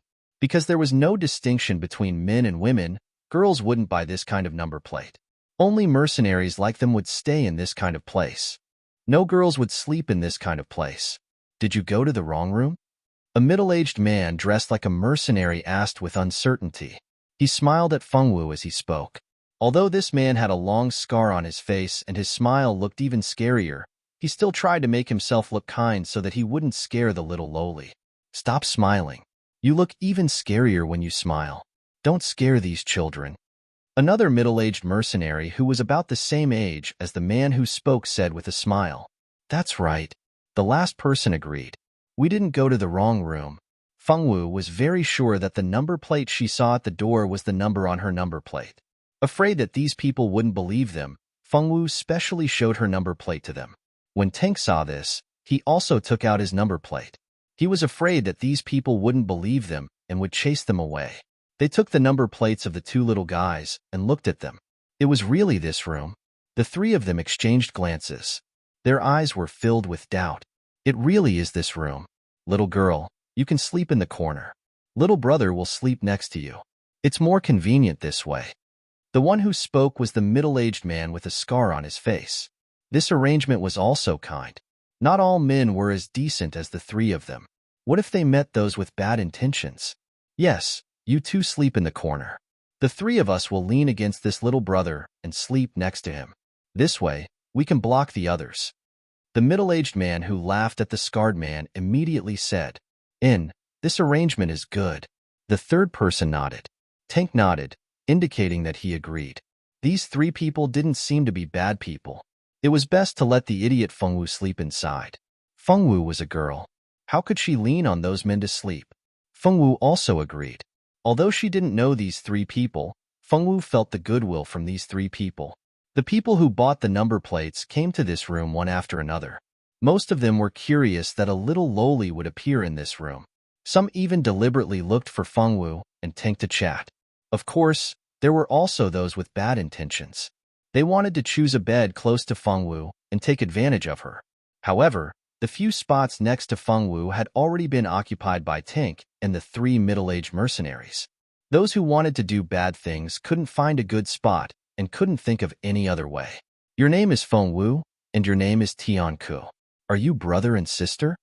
A curious person inquired about the names of the elder and the younger one, and asked his own question. No, we're friends. Fengwu shook her little head. This question wasn't important, so Fengwu didn't hide it and answered the other party. Then are you two going to the central city to register at the Notre Dame du Starlight? Another person asked. No, Tank's aunt lives in the central city. We're going to look for Tank's aunt together, Fengwu answered obediently. Just like that, Fengwu would answer all the questions that she felt were unimportant. For example, where they came from, who was in her family, and so on. Fengwu didn't answer. It wasn't that Fengwu felt that she couldn't answer these questions, but that she didn't know the answer herself. She didn't have the memories of the past Fengwu, so she couldn't answer these questions. It was because Fengwu was simply too obedient. She would obediently answer whatever he asked her. Although there was no smile on her face, she would always answer his questions seriously. When she pretended to be serious, she was so adorable. The group of men were almost melted by Fengwu's cuteness. They didn't notice that among them, there was a perverted gaze that was secretly sizing up Fengwu. He didn't miss a single inch of her from head to toe. Just as the crowd was chatting enthusiastically around Fengwu, the stench of feces suddenly wafted in the air. Who's taking a dump here? The crowd covered their noses and looked for the culprit. Yeah, it's too smelly. Damn, who's this? It's so disgusting. Wah. Ah. A baby's cry suddenly echoed in the room. Where did this baby come from? Someone started looking for the source of the cry. Did someone bring a baby in? Why didn't I notice? I didn't see it either. It's the baby who took a dump. Fengwu girl, who was slow to react, quickly put the baby down from her back. Chapter 11. One adult and one child worked together, but the sudden appearance of little Baozi caught everyone off guard. Of course, other than the three middle-aged mercenaries who first recognized Fengwu, the three of them all noticed that little Baozi was carrying little Baozi on her back. The others came later, and because of the angle, they didn't notice Fengwu's back. Is this child your little brother? Someone couldn't help but ask. Fengwu handed the diaper to Tank and didn't bother with it. After all, Tank was better at changing the diaper than she was. No, it's my son, Fengwu answered seriously. Fengwu had a special insistence on her identity as little Baozi's mother. It was probably because little Baozi was the closest person to Fengwu after she came to this world, aside from Annie Lian. Moreover, they were blood-related, so Fengwu didn't like others to treat little Baozi as her little brother. Son. Now, even the three middle-aged mercenaries who first knew of little Baozi's existence couldn't remain calm. Such a small loli was actually a mother. Who would believe this? Thus, the room's cries of surprise almost tore the roof off. Hey, can you guys be quiet? It's too noisy. A fiery red-haired youth walked into the room empty-handed. The youth's hair was fiery red, and his eyes were also red. In addition, he He was wearing a red shirt and pants. His entire person gave off the feeling of a fireball. This young man, who was dressed like a fireball, was unexpectedly handsome. His skin was fair, his height was about 1.7 meters, and his facial features were very delicate. In short, this was a beautiful youth. "Who are you?" Everyone was angry. Who was this kid? Didn't he know that it was impolite to casually barge into other people's rooms? "Of course I'm a guest of this room. Who else do you think I am?" He casually looked around the room. A juror wrinkled his delicate eyebrows. He really didn't like the smell in the room. These people couldn't be defecating in the room, right? How unruly. A juror casually glanced at the people in the room. A girl with black hair and black eyes, as cute as a doll, entered his sight. This girl was very cute. She was wearing a long white dress, and her whole person gave people a kind of delicate and cute feeling. Of course, this wasn't the most important thing. The most important thing was, why was there a girl in the bunk? If it wasn't for the fact that he was absolutely certain that no one knew about his route, he would have thought that this girl had specifically come to this shared room to block him. In order to get rid of those annoying women, he didn't even dare to book a single room. He was afraid that his whereabouts would be discovered. He had already done so much. If someone could still find him, then he could only admit defeat. "You live here too?" Everyone didn't quite believe it. This kid had the temperament of a young master. No matter how they looked at it, he didn't look like someone who would sleep in a shared bed. "What? Can't I stay here?" A juror frowned unhappily. No one said anything else. Actually, where this brat lived had nothing to do with them. The main thing was that this brat's personality was too annoying, making people want to beat him up. "Hey, woman, why are you in this room?" A juror questioned very impolitely. It didn't matter if this fellow was one of those women who wanted to attract his attention. As long as it was a woman, he would hate it. In short, he hated female creatures. They were the most troublesome creatures in the world. Fengwu took out her number plate and directly placed it in the palm of her hand for the other party to see.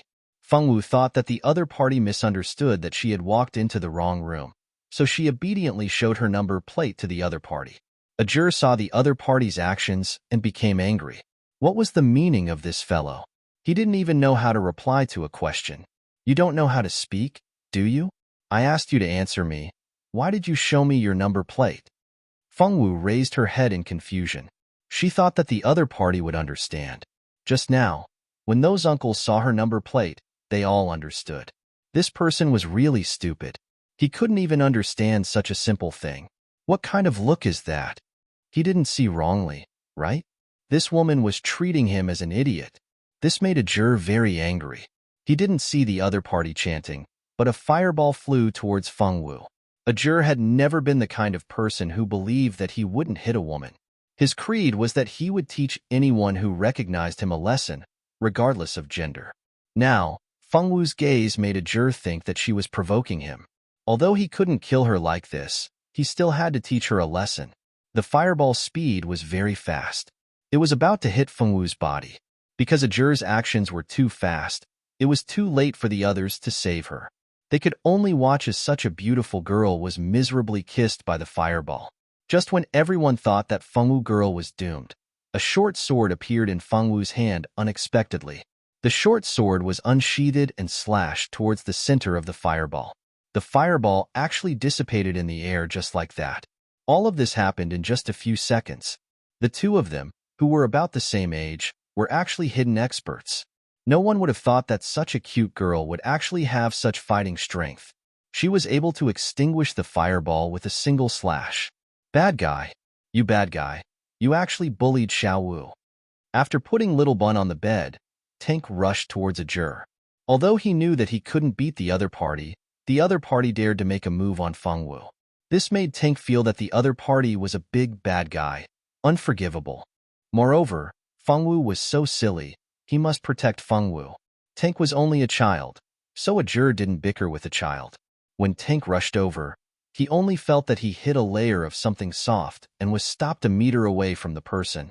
"Not bad, you're quite strong. With this kind of strength, do you want to take the entrance exam to Notre Dame du Starlight?" A juror stroked his smooth chin, a trace of interest in the girl in front of him. As for Tank, who kept trying to attack him, Ajur expressed that he didn't have the time to deal with such a small thing. Tank rushed a few times, but was unable to break through the other party's defense. In the end, he could only glare hatefully at the other party and return to Feng Wu's side. No, we're going to find someone. Tank's aunt was there. You're not going to take the entrance exam to Notre Dame du Starlight? With your strength, you should be able to pass. He thought that the other party was a new student like him. He didn't expect this guy to not plan on taking the entrance exam. Wasn't this a waste of his strength? Why are we going to Notre Dame du Starlight? Along the way, Feng Wu had heard the name Notre Dame du Starlight more than once. However, she had no idea what Notre Dame du Starlight did. Of course, it's to learn magic sword skills. Looking at your weapon, you should be a swordsman, right? Notre Dame du Starlight's library has a lot of advanced sword skills. As long as you pass the entrance exam, you'll have a chance to learn these advanced sword skills. Isn't that great? There was actually someone in this world who didn't know what Notre Dame du Starlight did. Where did this girl live in the past? This was too inconceivable. Chapter 12. The surrounding uncles felt that this scene was very mysterious. These two had clearly just fought, but now they could actually stand together and chat so calmly. No matter how they looked at it, this scene was somewhat unbelievable. Sword skills? Her master had taught her before. I don't want to go. The girl shook her head honestly. She had a master, and her master had taught her many things. You really don't have any aspirations, the youth muttered. The girl blinked in confusion, not understanding why the youth would say that.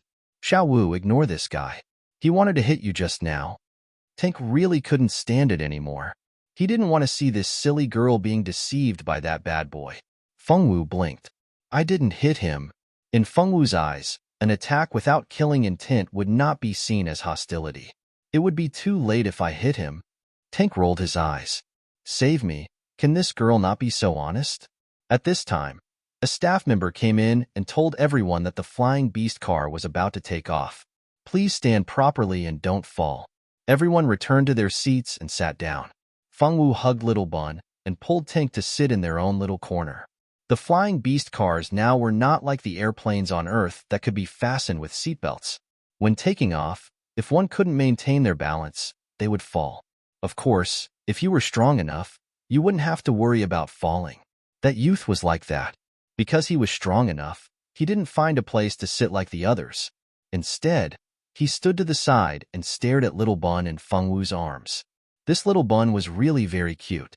He had white hair, black eyes, snow-white skin, and red lips. He was very cute. The little guy seemed to have slept enough. At this time, he was nestled in Feng Wu's arms and spitting saliva. When the flying beast took off and began to fly smoothly, some people began to move freely. Ajur was very interested in Little Bun in Feng Wu's arms. He moved closer to Feng Wu and stretched out a finger to tease the little guy. This is your little brother? It was the first time that Ajur had seen such a small child. He was the youngest child in his family, and there was no one younger than him. Therefore, Ajur was very curious about such a small child.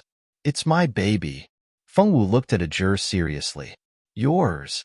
Ajur's eyes widened as he pointed at Feng Wu and the little fellow who was spitting bubbles in her arms in disbelief. You mean to say that you gave birth to it? Okay. Feng Wu nodded. Tank nodded in understanding. When he first found out that this little guy was Feng Wu's child, he was also scared half to death. The people who had been chatting by the side also noticed the commotion and suddenly remembered that the red-haired boy had appeared and had to stop their conversation. Out of curiosity towards the little bun, the surrounding people began to stretch their ears and secretly pay attention to the situation. You're married. Married at such a young age. What were her parents thinking? How could they let such a young girl get married and have a child? Ajur blamed Feng Wu's parents, whom he had never met before. It wasn't that he had any special thoughts about the Feng Wu girl, but he felt that Feng Wu wasn't like the other girls he knew who wanted to cling on to him the moment they met. Moreover, her personality was quite to his taste. Because of the above reasons, Ajur had some thoughts about Feng Wu's parents' irresponsibility. No. Feng Wu shook her little head. Then, Ajur wanted to ask again, but he noticed that there were so many people straining their ears to listen. so he suddenly closed his mouth and didn't say anything. After all, this was someone else's private matter. If Fengwu wasn't married, then this child's birth was very problematic. It didn't matter if Fengwu had been abandoned, or if she had met with some misfortune. It wasn't appropriate to talk about it in front of so many people. It's okay. Are you hungry? I'll treat you to a drumstick. After saying that, a large roasted drumstick appeared in Ajur's hand. The youth's smile was more dazzling than the sun, making Fengwu dazed for a moment. This person was like the sun. Fengwu sniffed cutely. Thank you. After thanking him, she took the drumstick. Tank watched from the side and drooled. This drumstick seemed very delicious. Although he wanted to eat it, the sensible Tank didn't ask Ajur for a drumstick. This child was still holding a grudge against him for attacking Fengwu. Here, this is for you.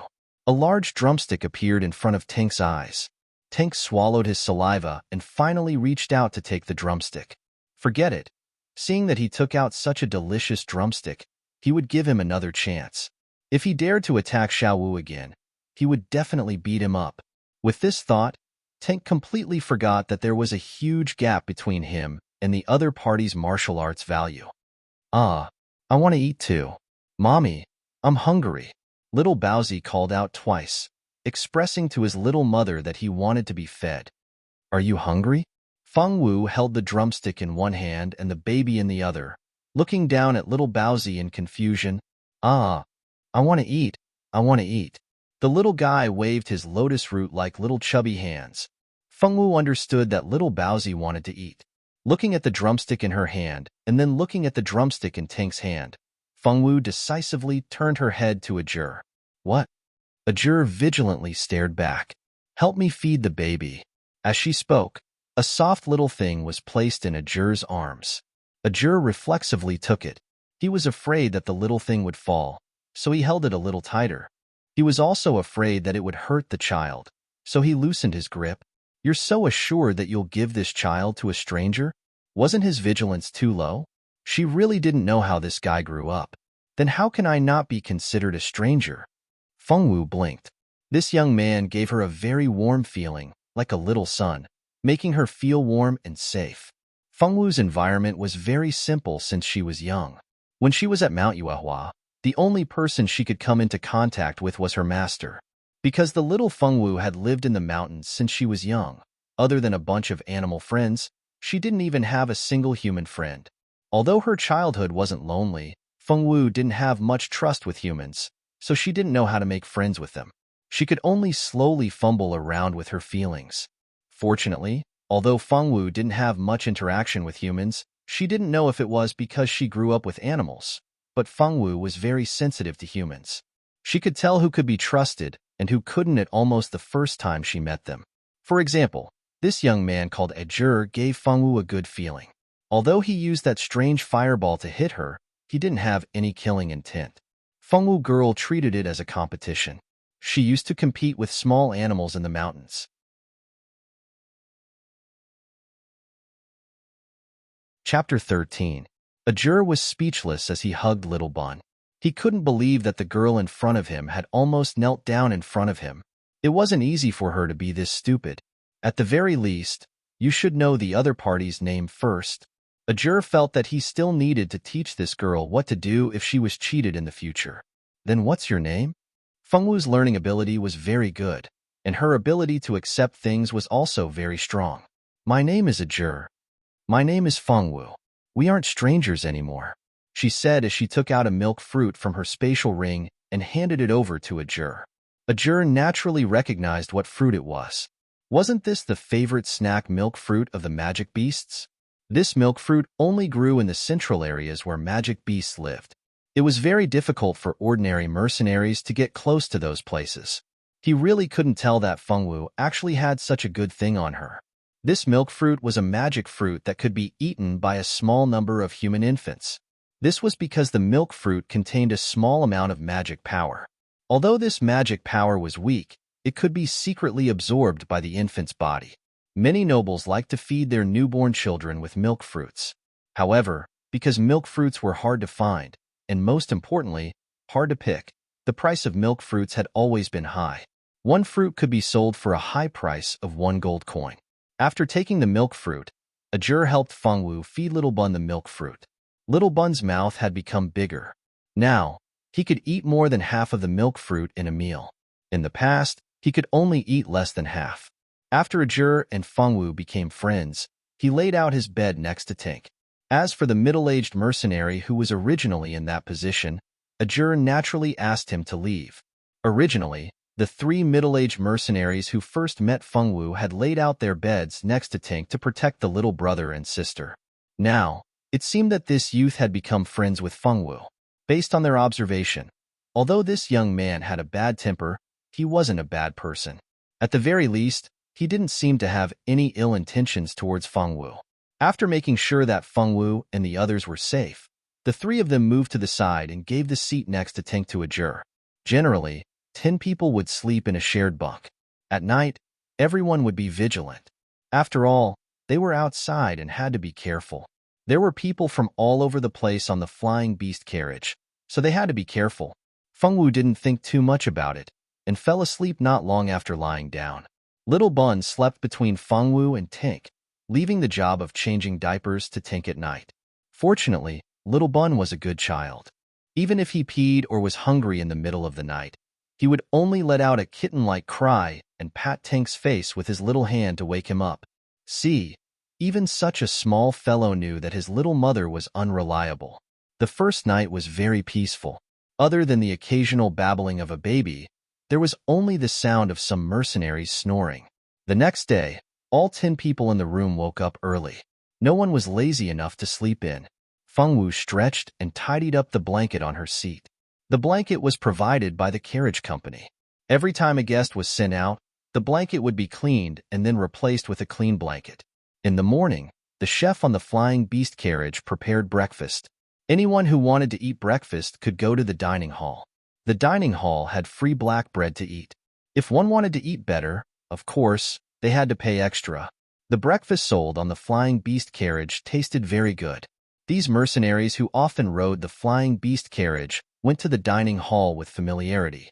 The three mercenaries who were more familiar with Fengwu invited Fengwu to eat with them. Fengwu remembered that she still had a lot of food in her spatial ring. She also had a lot of meat buns stored, so she politely declined their invitation. Ajur also didn't seem to be interested in the food on the flying beast carriage. He took out a few sausages from his spatial equipment and gave them to Fengwu and the others. Fengwu also generously took out her big meat buns. The three of them enjoyed a delicious breakfast together. Because little Bowsy had already been fed by Tink once, he wasn't hungry yet. He opened his eyes wide and played happily by himself. Xiao Wu, I want to go to the washroom. Tink's little face was red as he said embarrassedly, Do you know where the washroom is? Fengwu asked Ajur. Because it was their first time riding the flying beast carriage and they didn't use the washroom yesterday, the two of them really didn't know where to go to the washroom. Coincidentally, I want to go too. Let's go together. Ajur helped carry little Bowsy and took Fengwu and Tink to the washroom. In fact, the washroom wasn't far from their room. They just had to walk to the end of the corridor. When Tink saw the washroom sign, he rushed in. It seemed that he had been holding back for a long time. You go too. I'll take care of the child. Okay. Fengwu nodded obediently. She let little Bowsy be obedient and went into the female washroom. Let's go. It's just the two of us left. Carrying little Bowsy with one hand, Ajur also entered the male washroom. Not long after the three of them went in, another pedestrian entered the washroom. Four girls walked into the washroom noisily and washed their faces and combed their hair in front of the mirror. Orlando, this time, Notre Dame du Starlight's entrance exam. How confident are you? The four girls chatted while washing up. What kind of stupid question is that? Orlando is our school's top student. Her magic talent has reached the 7th level. Instead of worrying about Orlando, you should worry about yourself. A girl rolled her eyes. What do you mean? I'm just worried. I heard that Roland Academy's Lonimo will also participate in this entrance exam. Aren't you worried? Roland Academy and White Star Academy had always been at odds.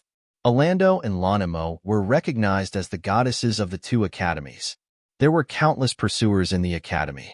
As goddess-level beauties, The two beauties' family backgrounds were also similar. Naturally, they became the targets of comparison.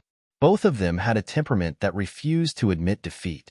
Several confrontations were evenly matched, and no one could take advantage of the other. This time, Notre Dame du Starlight's entrance exam naturally became the stage for the two to compete. Millie, are you worried that Orlando will lose to Lonimo? Why do you have so little confidence in Orlando? Another girl opened her mouth. Although the three of them considered themselves as Orlando's best friends, the three of them knew that their status was actually similar to Orlando's subordinates. With their family backgrounds, naturally, they were not qualified to be Orlando's best friends. Although the three of them were Orlando's subordinates and classmates, there was still a certain competitive relationship between them. Wasn't there a difference between trusted subordinates and ordinary thugs? The three of them were naturally Orlando's trusted subordinates, but there was still a difference between them. Therefore, whenever there was an opportunity, the three girls would not hesitate to trip each other up. When Millie heard Ilu's words, she knew that the situation was bad. The three of them also understood Orlando's personality. This noble girl in the eyes of others was actually a ruthless and narrow-minded person.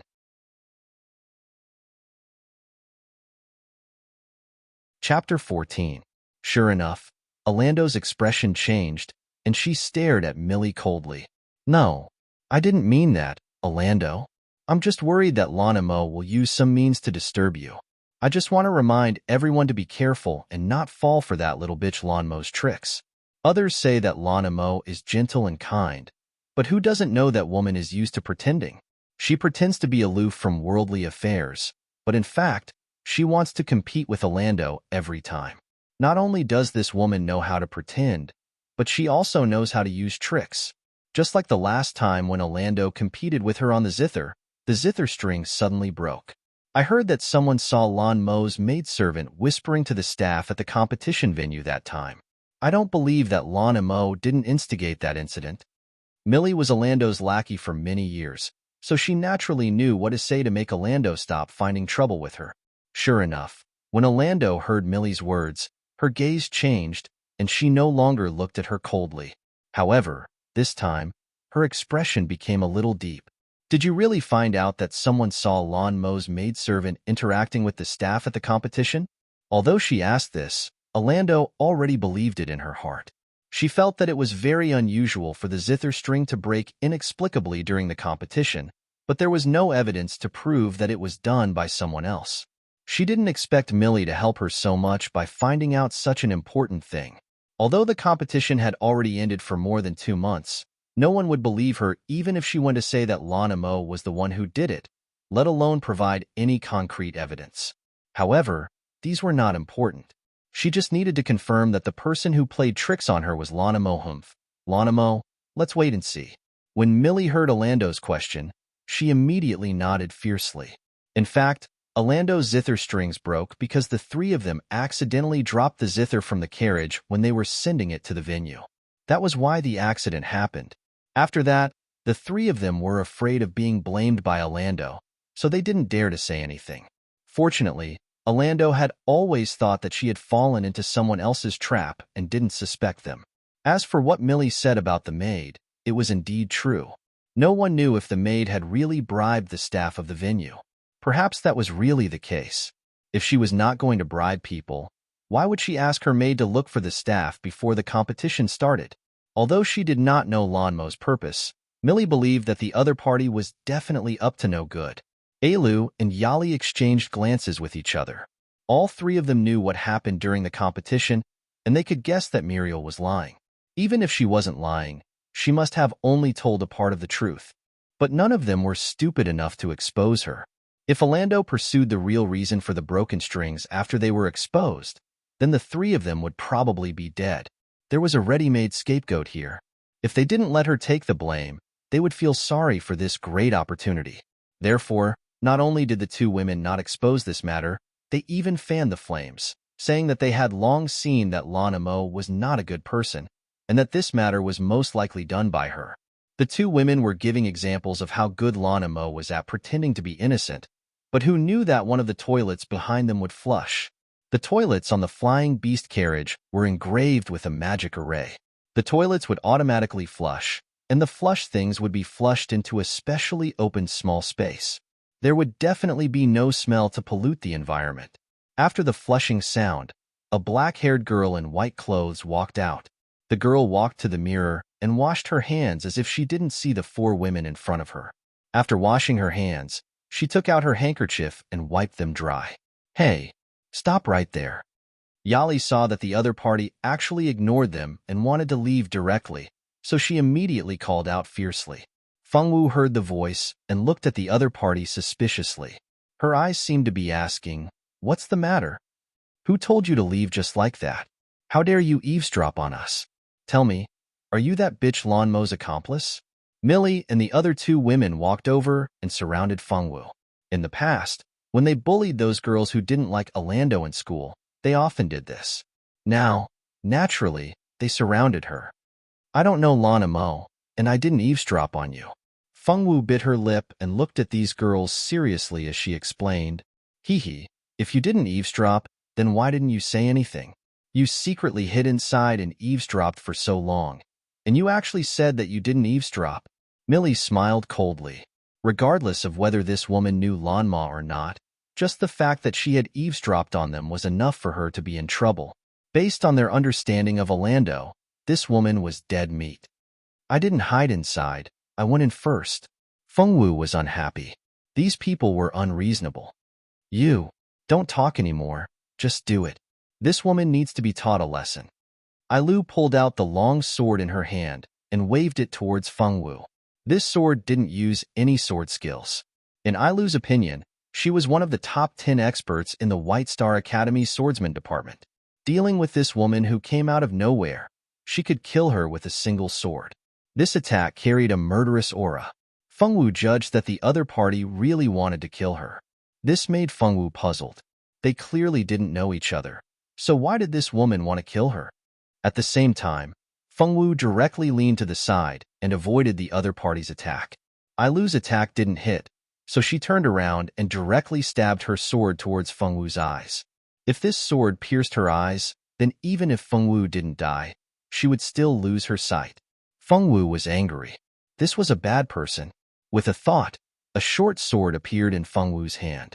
She casually used the sword to break the other party's attack. At the same time, when the other party used her sword to block, she kicked towards the other party's heart. This kick of Fengwu's was filled with internal force. Ever since she came to this world, Fengwu had been practicing the inner strength cultivation method her master had taught her. Now, her inner strength cultivation method had reached the 3rd level, coupled with the sword skills she had mastered. Although she didn't know how strong she was in this world, the girl in front of her was as slow as a child's play to Fengwu. She didn't have any attack power at all. After being kicked by Fengwu, Ailu's body flew back uncontrollably until she hit the wall behind her. Ailu fell from the wall to the ground and immediately coughed up a few mouthfuls of blood and fainted. Ailu, Muriel and Yali screamed, and then rushed to the place where Ailu fainted. "Miss, you are too ruthless." Orlando, who had been silent until now, had no choice but to speak. Hitting her people was equivalent to hitting her face. If you want to hit a dog, you have to look at its master. If you dare to hit her, then this woman should be prepared to pay the price. "She wants to kill me." Fengwu calmly looked at the other party. For people who want to kill her, Fengwu has never been lenient. She let the other party live because she didn't have the ability to kill her.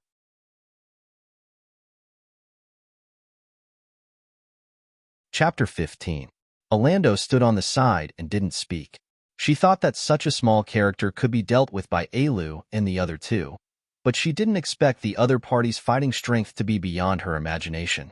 Although Fengwu's fighting strength exceeded Orlando's expectations, she still didn't think that such a little girl could be her opponent. "If you kneel in front of Ailu and apologize to her now, I can still spare your life. Since you don't repent, then let me take your teacher's place and teach you a good lesson, you uneducated girl." After saying that, a fiery red magic staff appeared in Orlando's hand. This magic staff was bought by Orlando's father at a high price for her. The entire staff was red in color and was made from the feathers of a flame bird. It was also embedded with a level 5 fire element magical beast's core. When using this staff to cast magic, It could increase the attack power of fire element magic. At the same time, a low-level fire magic fireball was launched towards Fengwu. To be honest, even if Orlando's fireball was enhanced by the magic staff, it still wasn't as powerful as Ajur's. Fengwu's sword directly extinguished the fireball, but Orlando didn't give up. Another low-level fire magic fireball was cast towards Fengwu. Fireball was a low-level magic that was one level higher than the fireball. The fireball could only be cast once at a time, but this fireball could change into multiple fireballs according to the user's strength. Orlando was now just a small second-rank fire magician. Naturally, it was impossible for her to change too many fireballs. With a low chanting sound, 5 fireballs of the same size flew towards Fengwu. As early as when Orlando made her move, Millie and Yali took Alu and hid to the side. The three of them didn't know Orlando's fighting style very well. When Orlando started fighting, it was completely indiscriminate. They didn't want to get hurt in the hands of their own people. 5 fireballs flew straight towards Fengwu. This time she's dead, Millie and Yali thought excitedly. Even Orlando was confident that Fengwu would not be able to dodge her fireball attack. No matter how good her swordsmanship was, she did not believe that Fengwu would be able to extinguish 5 fireballs in one strike. However, Fengwu was destined to disappoint them. Fengwu poured her internal energy into the short sword and waved it at the 5 flame bullets. This sword contained the internal energy that Fengwu had cultivated. The vigorous internal energy struck the 5 flame bullets, causing them to have no choice but to change their direction and return to Orlando's side. Orlando was indeed a second-rank magician. The moment Fengwu counterattacked, she saw the flame bullet flying towards her and instinctively opened her magic shield. Magic shield was one of the most basic defensive spells. Anyone with mana could use it. When mages were in danger, they would open their magic shields to protect themselves. At the moment when the magic shield was opened, the 5 flame bullets all fell on Orlando's magic shield. Although the 5 flame bullets were blocked, the magic shield that Orlando condensed with her mana also shattered and disappeared. Fengwu took advantage of the victory to pursue and attack. When the other side was relieved because of blocking the flame bullets, she stepped on expeditious steps and appeared in front of Orlando like lightning. Although mages' long-range attacks were powerful due to their weak bodies, as long as they were close in, they would have no way to deal with them. After being approached by Fengwu, even if Orlando usually pretended to be calm, she couldn't help but panic. She wanted to dodge, but with her physique, how could she avoid Fengwu's attack? Orlando saw Fengwu's palm hit her chest. Fengwu didn't use too much internal energy. Although it would hurt her, it wouldn't kill her. Orlando spat out a mouthful of blood, and her whole body flew backward. After Elu, she became the second person to be hit on the wall. You wait for me. Our White Star Academy will not let you go. Orlando's eyes were filled with resentment, as she looked at Fengwu as if she was looking at her father's murderer. This was the most embarrassing moment in Orlando's life. She had never been defeated so miserably, and the shame she suffered now was brought to her by the woman in front of her. She, Orlando, swore that one day, she would tear this woman into pieces. No matter how crazy and resentful Orlando was in her heart, she couldn't do anything to Fengwu. Orlando. Seeing Orlando injured, Muriel and Yali immediately left the unconscious Elu and ran to Orlando's side. The two of them worriedly checked Orlando's injuries, but they didn't dare to rush up to her. Now that even Orlando, who was the strongest among them, had been defeated with their skills, wouldn't they just be sending themselves to their deaths? Orlando didn't expect these 2 guys to help her, and slowly stood up with the help of the 2 people. Fengwu didn't quite understand why she had so much to say when she had lost. A loss was a loss, wasn't it? When she was on Mount Yuehua, she would obediently admit defeat when she competed with her master and the beasts in the mountain. Then she would find out her own shortcomings and slowly make herself stronger. The people here were really not straightforward. In the end, Fengwu girl came to such a conclusion. She didn't look at the person who was looking for trouble with her, washed her small hands, and then walked out of the toilet. Outside the toilet, Ajur and Tank had been waiting for a while. "Why are you so slow?" Tank pursed his small mouth and said unhappily, "There was someone inside who wanted to fight with me, so I came out a little late." Yes, in Fengwu's view, What they did just now was not a fight, but a fair fight. Fight. In the toilet. A juror raised an eyebrow, and she nodded seriously. Is the person inside okay? Tank still knew Fengwu well. Just now, there must have been a blind person who wanted to bully Fengwu, but the result was Fengwu dealt with him. For the people who provoked Fengwu, Tank could only say in his heart, have a good trip. He had seen with his own eyes how Fengwu mixed with the wind and water in the magical Beast Mountain range. Still alive. The juror's mouth twitched. The amount of information in this sentence was a bit too much. Let him think carefully. Standing not far from a juror and the others, the boys wearing the white uniform heard Fengwu's words and immediately had a bad premonition. Sure enough, not long after, the premonition came true. Millie and Yali, both of them supported Elu out of the girls' toilet, followed by Orlando, whose face was as pale as paper, with blood on the corner of her mouth. Seniors, quickly stop this woman. This woman was found eavesdropping on us in the toilet. Not only did she not admit her mistake, but also injured Orlando and Elu. Quickly arrest her. When Millie saw the upperclassmen waiting outside, she was certain that the woman was dead for sure. The 4 men who were called seniors by Millie were also students of White Star Academy. This time, Notre Dame du Starlight enrollment, many academies sent outstanding students to participate in the entrance exam.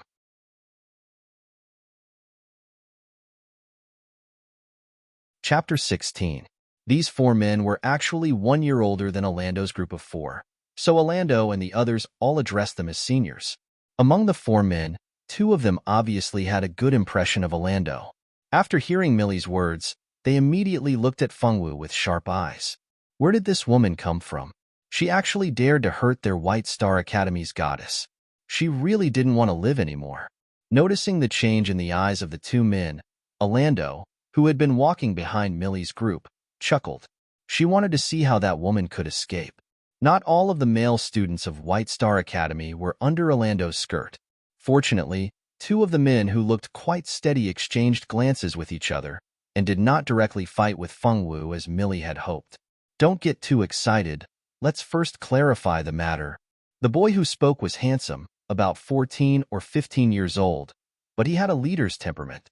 At first glance, one could tell that he was the leader of their group. Roger, what else is there to say? Isn't it obvious? Look at how this woman beat up Orlando and Elu.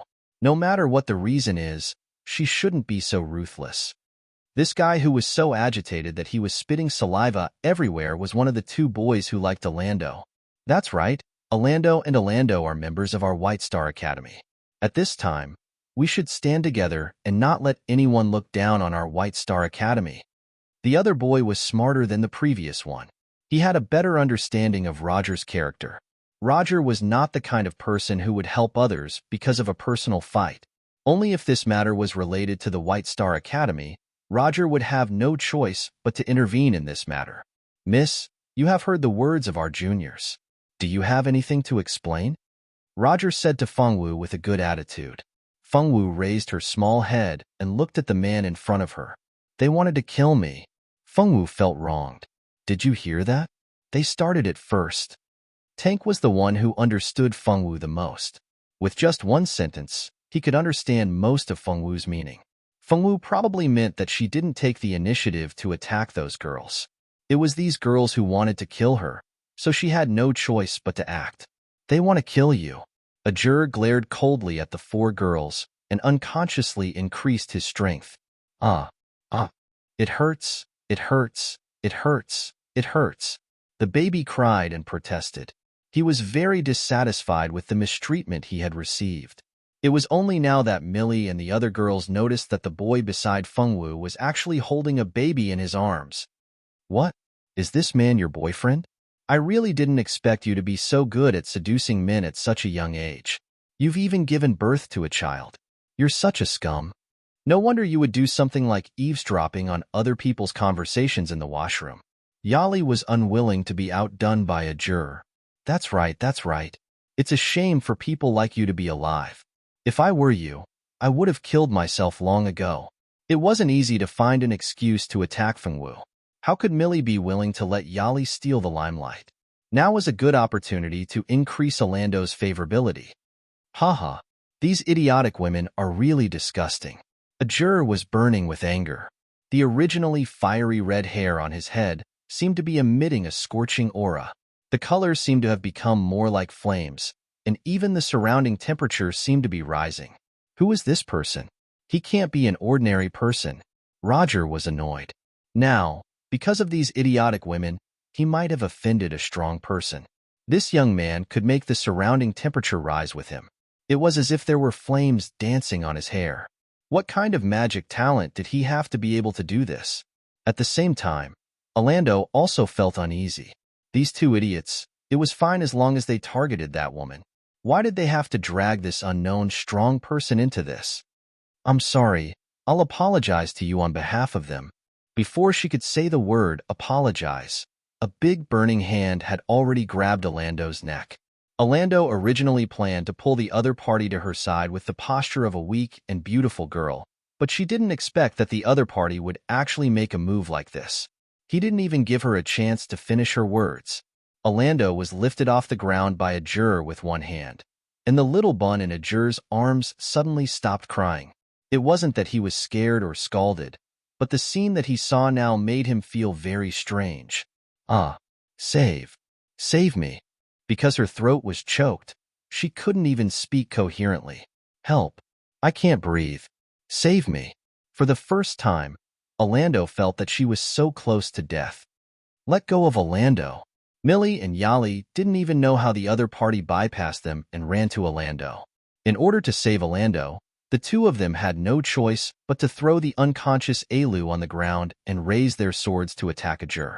Ajur was holding the little bun in one hand and Orlando in the other. He really didn't have a third hand to repel these two women. If he wanted to repel Millie and Yali, he could only let go of Orlando.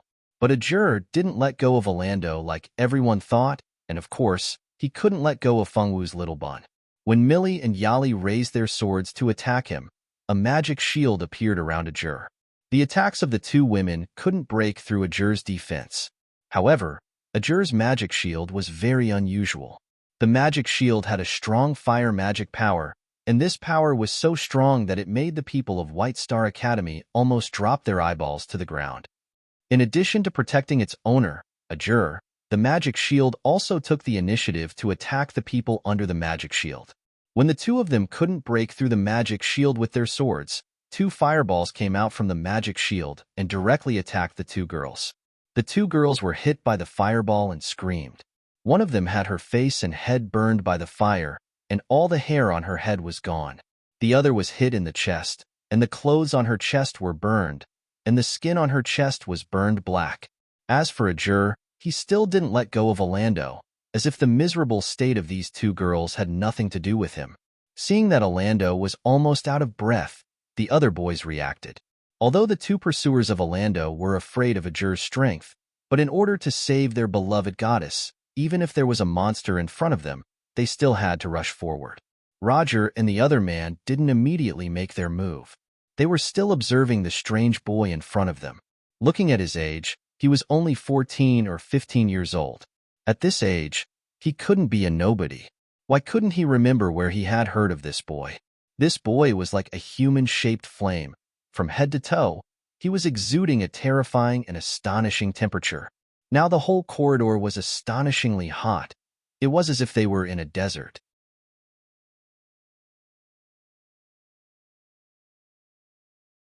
Chapter 17. While Roger was guessing Ajur's identity, the two pursuers of Orlando had already rushed to the front of Ajur. Let go of Orlando as a man. You actually hit a woman. Do you have no shame? A man raised his sword and shouted, "Let go of Orlando, or don't blame us for being rude." Another man raised his magic staff and shouted. If the hands and feet of these two people were not fighting so fiercely, their words might be more convincing. Little Bun was held in Ajur's arms, his eyes wide open. What are these people doing? It's so fun, guests, please stop. Fighting is prohibited on the flying beast carriage. Please abide by the rules of our carriage shop. When Fengwu and the others got on the carriage, the man in charge of checking the number plate appeared at the other end of the corridor. In addition, there were also many people who noticed the strong magic fluctuations here and rushed over. The staff of the carriage shop didn't know what kind of strength he had, but he directly turned a blind eye to Ajur's appearance and the abnormal temperature around him. His tone was very gentle. "Sorry, we were rude. I will restrain our people." Roger stepped forward and said politely. At the same time, he also expressed that he could only restrain the people on his side. As for the other side, he didn't have the ability to command them. Ajur frowned and seemed to be thinking about whether to give the other party face or not. Later, he remembered that he was hiding his identity now, so it was better not to go too far. Thinking so, Ajur directly swung his hand and threw Orlando to the wall with a loud bang, making the people who heard it feel a toothache. Orlando, who was originally injured by Fengwu, vomited a few more mouthfuls of blood and completely fell into a coma. Orlando! The two infatuated men angrily glared at Ajur and immediately ran over to check her injuries. As for Orlando, Millie, and Yali, who were also lying on the ground, no one had time to care about them. "I'm sorry, my hand slipped." This apology was too insincere, but at least he knew how to cover it up. He didn't even give the people from the car dealership an explanation after the fight. They didn't know who this young man was, but they instinctively felt that he wasn't simple.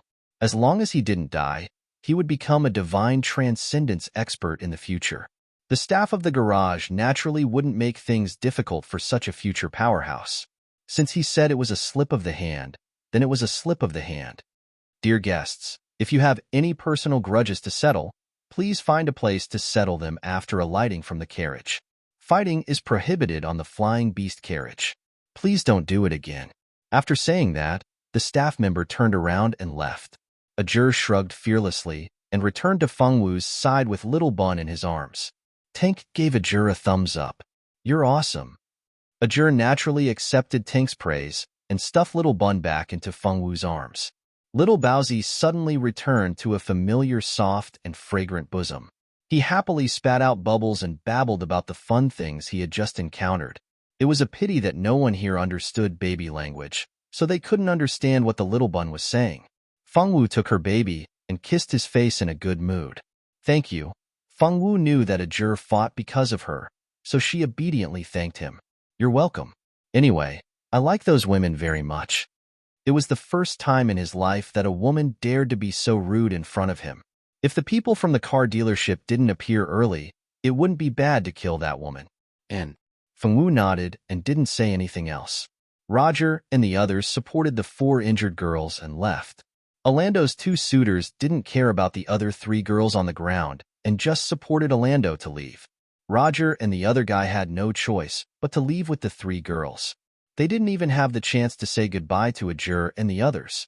Roger still had the intention of befriending this mysterious powerhouse. After all, he wasn't the one who had a feud with them. But in this situation, it wasn't a good time to befriend him.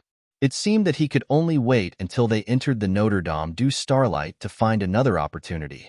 White Star's group of 8 left in such a sorry state. Fengwu and the other 2, along with Little Munchkin, chatted and laughed as they returned to their room. The rest of the journey was relatively peaceful. As Orlando and the others were heavily injured, none of them were light or wood magicians, so they could only use some medicine for external injuries and internal injuries. If they wanted to be treated, they would have to find a local priest to treat them when they reached the central city. Without Orlando and the others making things difficult for them, Fengwu and the others spent more than 10 days in the flying beast carriage.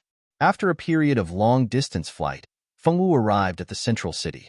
According to legend, the central city was a city blessed by God.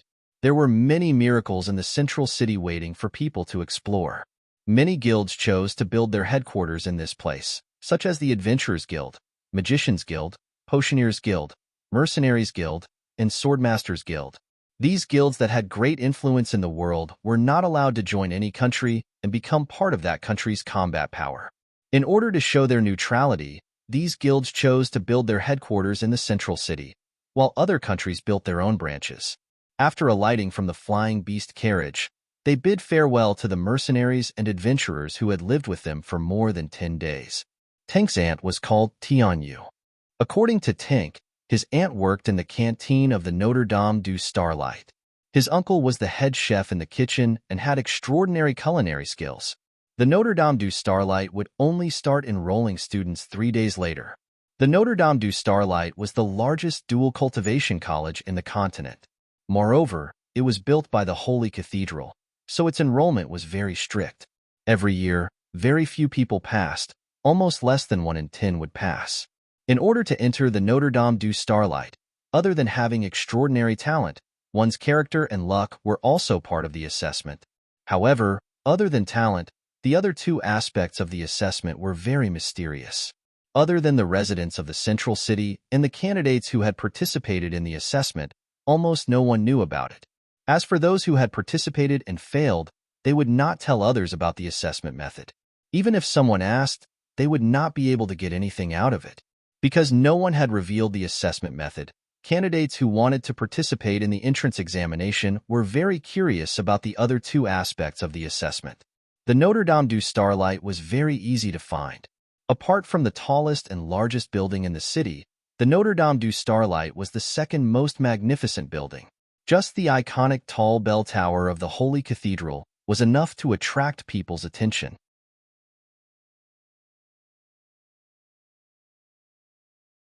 Chapter 18. As long as they walked towards the clock tower, they would definitely be able to find the Notre Dame du Starlight.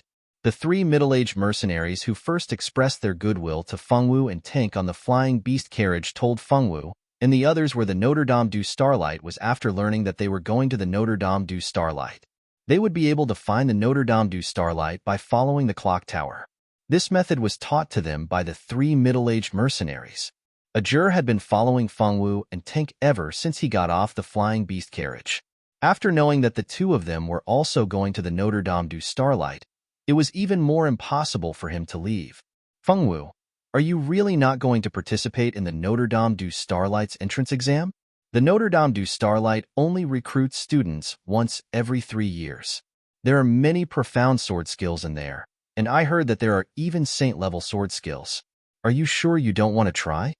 Ajur felt that Fengwu was a very interesting girl. It would be great if they could become classmates in the future. Fengwu bit her lips and hugged Little Bun without saying a word. She only looked at the tall clock tower in the distance and kept walking forward. You really don't want to go? The fire food at the Notre Dame du Starlight is not bad. The chefs there are all first-rate. The student cafeteria has many specialties from various countries. If you go to the Notre Dame du Starlight, you won't have to worry about food until you graduate. After interacting with the Fengwu girl for a short period of 10 days, Ajur already understood the nature of this girl's gluttony. As expected, Fengwu's eyes lit up like the stars in the sky when she heard that there was good food. Good food. Really? Really? Really? There are so many good food. You can eat as much as you want if you have the money. As long as you can become the first seat of your grade, you won't even have to pay for the food in the cafeteria as long as you don't get pulled down from your position. The Notre Dame du Starlight gave preferential treatment to the ducks. Not only would they receive a scholarship, but they would also be able to cover the cafeteria's meal expenses. I'll go to Notre Dame du Starlight. Fengwu narrowed her big eyes in satisfaction. She was very happy. Tank sighed. Fengwu was really too easy to kidnap. She would go wherever there was good food. What if she was sold? Ajur also felt a sense of accomplishment. As long as Fengwu was willing to go, he wouldn't have to worry about no one playing with him in school. Fearing that Fengwu would go back on her word, Ajur kept telling Fengwu about the preferential treatment that the Notre Dame du Starlight gave to the year's top student along the way. He also told her that the poor families could enjoy some free meals at the restaurant every day. Of course, those meals were just set meals. Every meal was more or less the same, so it was impossible to prepare a meal that was too good. Although the dishes were ordinary, they were enough to fill one's stomach. Fengwu wasn't immune to the money. Ever since Ajur told her about the preferential treatment for poor students, Fengwu began to inquire about what was considered a poor student and how to apply for the free meals. What's there to apply for? If you don't have money, follow me. I'll treat you to the free meals. Ajur patted his chest generously. Was Fengwu's family that poor? Ajur didn't inquire about Fengwu's background. Naturally, he didn't know about her family's situation. No, I want to apply for the free meals. You're not my brother. You're my friend. Fengwu insisted that she only wanted the free meals. Her last sentence successfully made Ajur speechless. This girl didn't know that the brother that Ajur was talking about was worlds apart from the brother that she had in mind. All right, apply then. As long as you get into the Notre Dame du Starlight, I'll help you apply. That should be fine, right? Also, brother is just a title. Can we not take it so seriously? You can just treat it as a joke. Ajur said helplessly. This was the first time he saw a girl who was so serious about this kind of thing. Was it wrong to be his sister? One had to know that in his country, there were many girls who wanted to be his sister but didn't have the chance. Joke? What's a joke? This girl grew up in a very simple environment. In the past, the person she interacted with the most was her master. However, her master's temperament was very indifferent. He wasn't the kind of person who would casually joke around. Therefore, Fengwu had never known that there was such a thing as a joke in this world. Ajur and Tank both wanted to vomit blood. Girl, which deep mountain forest did you grow up in? The so-called joke? You can treat it as a joke. It's just a joke. It's not serious. Just take it as a joke. Don't take it to heart. Ajur thought for a while and explained to the innocent girl. Fengwu nodded obediently. There was no need to take a joke seriously, so it was just a joke that wasn't important. If Ajur knew that Fengwu understood him in this way, he would probably vomit blood again. The three of them talked as they walked.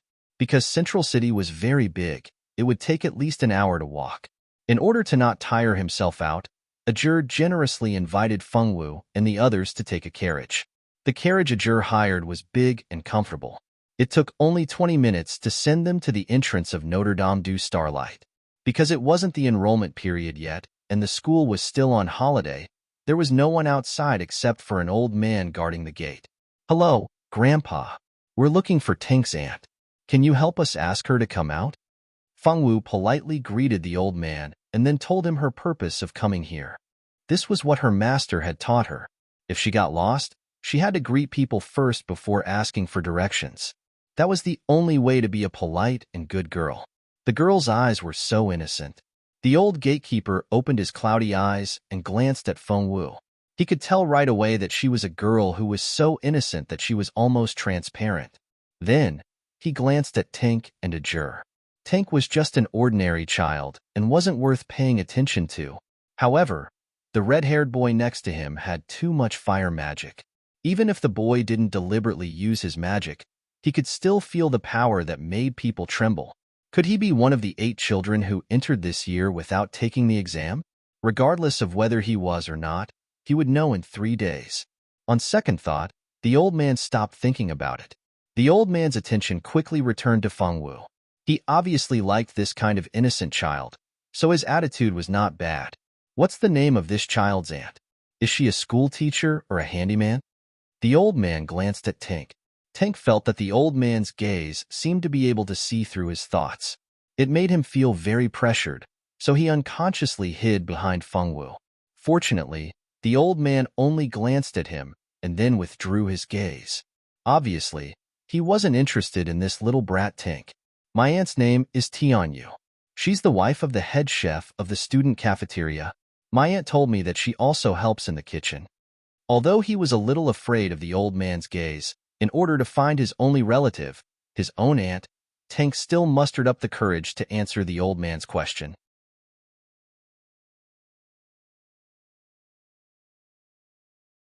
Chapter 19. Oh, Tianyu, I know. There's someone like that here. Give me a moment. I'll contact Tianyu. The old man took out a round, transparent crystal. It was Fengwu and Tank's first time seeing something like this, so they looked at it curiously. This is an imaging crystal. If 2 people know each other, they just have to extract a strand of energy from their own imaging crystal and send it into the other person's communication crystal. Then, the 2 imaging crystals will be able to establish contact. Judging by the size, color, and energy of the imaging crystal in his hand, it should be a high-grade imaging crystal. It can store at least 200 strands of energy extracted from the imaging crystal at one time. In other words, the imaging crystal in this old man's hand can contact at least 200 people. Fengwu and Tank's mouths were slightly agape. They thought that the crystal in the old man's hand was very mysterious and interesting. Since they were very curious about the imaging crystal, Fengwu and Tank had been paying attention to the old man's actions. Suddenly, a slender figure in white appeared on the crystal. Tank recognized her immediately and cried out in surprise, "Auntie!" However, the figure did not seem to hear anything. She only exchanged a few words with the old man. Then, the figure in the crystal became very excited.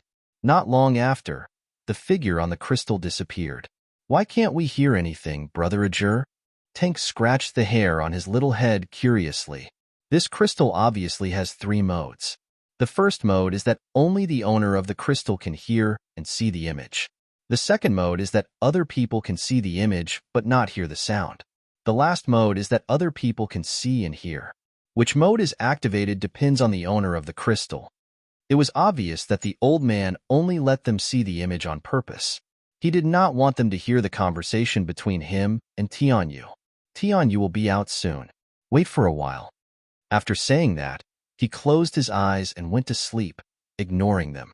15 minutes later, a slender white figure ran quickly to the entrance of Notre Dame du Starlight.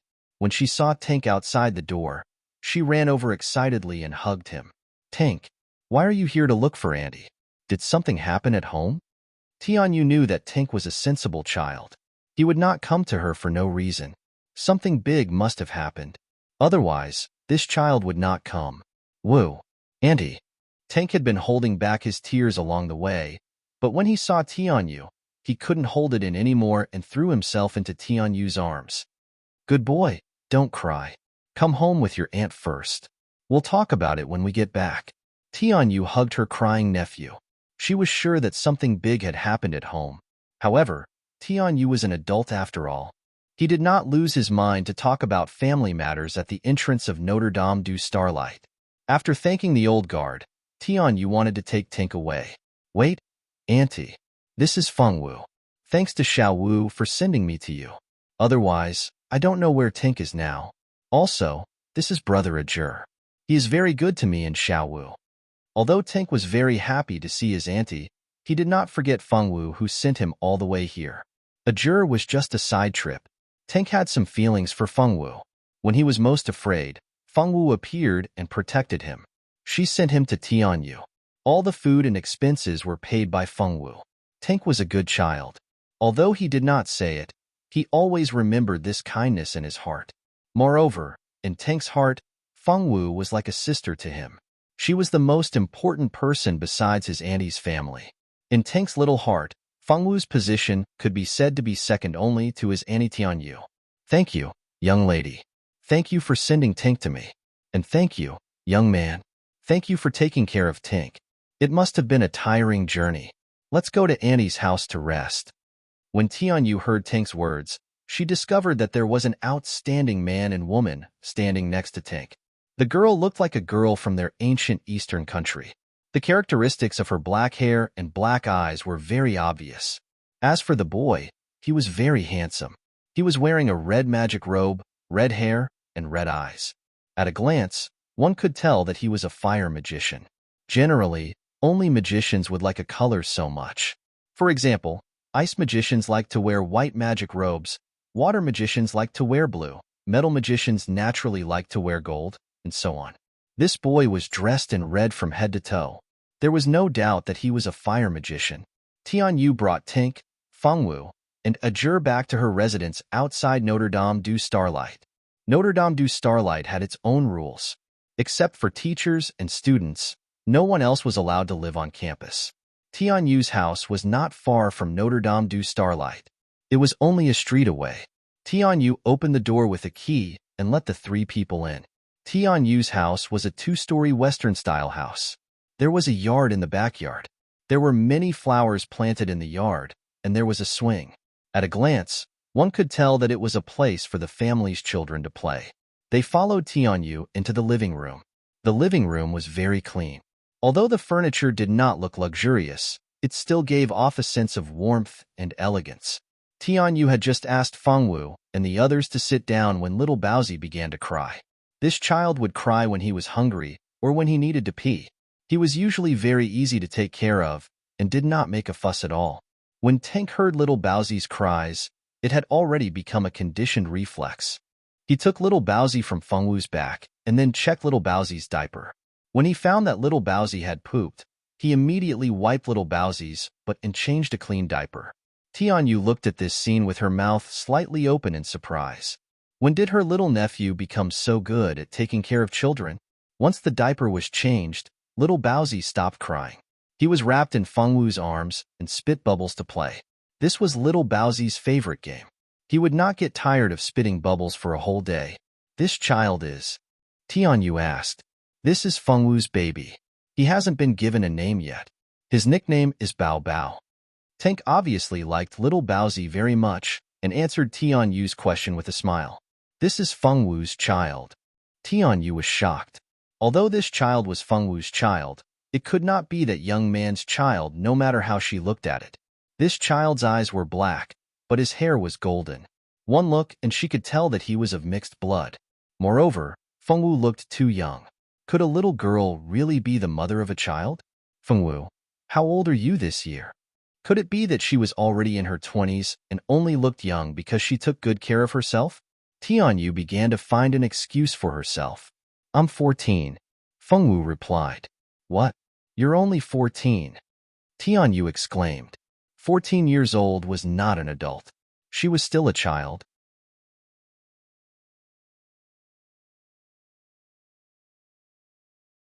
Chapter 20. Ajur was also shocked. He thought that although Fengwu looked young, she might be 15 or 16 years old. How could she only be 14 years old? She was too young. Did you really give birth to this child? Tianyu asked suspiciously. It was no wonder that Tianyu was suspicious. Even Ajur was very skeptical about whether this child was really Fengwu's child. Fengwu looked like a naive little girl. No one would believe that she was the mother of a child. Yes. Fengwu frowned when she thought of the pain of giving birth. Perhaps it was because Fengwu's expression was too serious. She did not look like she was lying. Tianyu and the others could not help but believe her. Where is the child's father? Isn't he by your side? Tianyu asked curiously. Fengwu looked at Tianyu in confusion. Why would the child's father be by her side? I don't know. Fengwu shook her head. Tianyu looked at the well-behaved Fengwu with pity. This child must have been deceived by some bad man. How could there be such a bad man in this world? He actually hurt such a poor child. Tianyu's sympathy overflowed. In her heart, she had already written several common stories of scumbags cheating Fengwu of money and sex, and the most common story of a pervert abandoning his wife and child. Although Ajur did not make up stories for Fengwu in his heart, he was also dissatisfied with the man who hurt Fengwu. Fengwu, don't worry. If you see that man again in the future, tell me. I will definitely help you teach him a lesson. After teaching him a lesson, they would kill him. How could such a bastard deserve to live in this world? Fengwu. She did not understand what they were talking about. What should she do?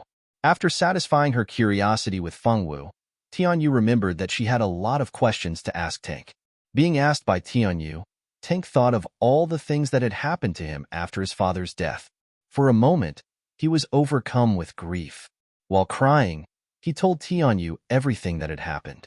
When Tianyu found out that his second brother had died, he was so heartbroken that he lost his voice. When he found out that their village had been massacred, Tianyu could no longer cry.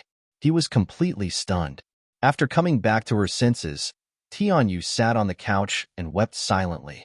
Only the cries of Tianyu and Tank could be heard in the room. After crying for about half an hour, Tianyu came back to her senses. Looking at the tear-stained little Tank in front of her, she said, Tank, stay with your aunt from now on. Aunt will take good care of you. After saying that, she hugged Tank in her arms and kissed his forehead. Tank buried his little head in his aunt's soft and fragrant arms and cried. That night, Fengwu and Ajur stayed at Tianyu's house for dinner. After the meal, they stayed the night. After knowing that Fengwu and Ajur were going to participate in the entrance examination of Notre Dame du Starlight in 3 days, they were told to stay at home and wait for the examination. Tianyu's husband was a slightly plump man named Lan Wei.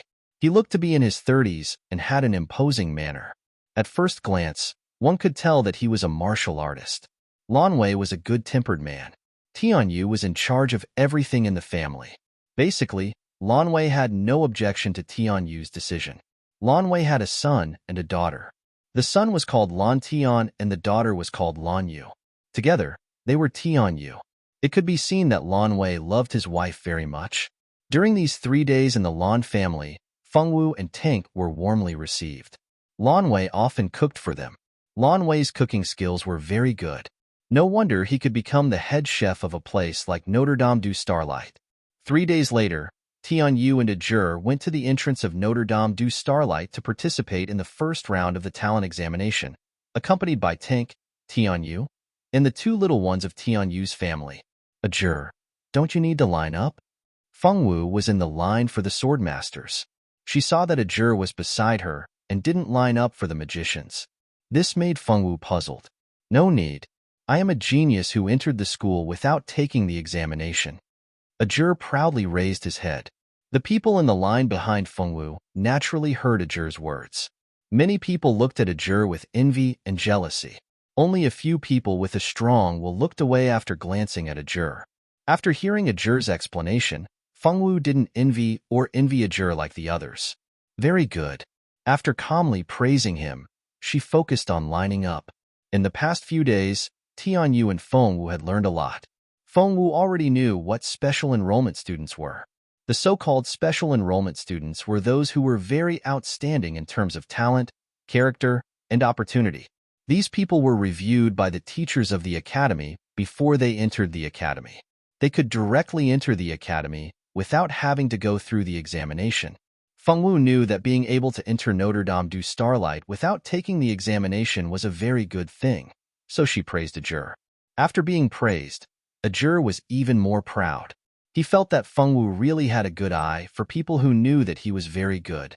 The examination for swordsmen was very different from that for magicians. There were 12 levels of talent for magicians. Legend said that if one's talent reached the 12th level, as long as they didn't die, they would definitely become gods. A magician's talent determined their cultivation speed. The higher the talent, the faster they could cultivate magic. In the Academy of Starlight, the minimum requirement for a magician to enter was a 7th level talent. A 7th level talent was the minimum requirement. There was still a chance for anyone below the 7th level. Magicians and swordsmen were the same. In addition to talent, opportunity was also important. Therefore, if one didn't have enough talent, but if one had a heaven-defying opportunity, one might become a saint or even a god in the future. In order to enter Notre Dame du Starlight, one had to pass 2 of the 3 examinations. Temperament was one of the tests.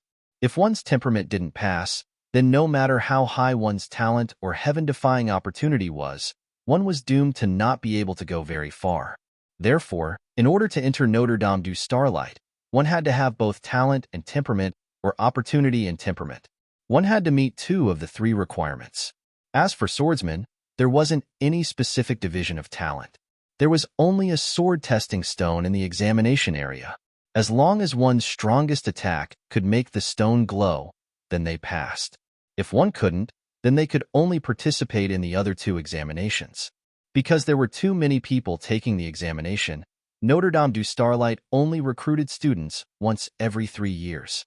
There were countless people who wanted to enter Notre Dame du Starlight.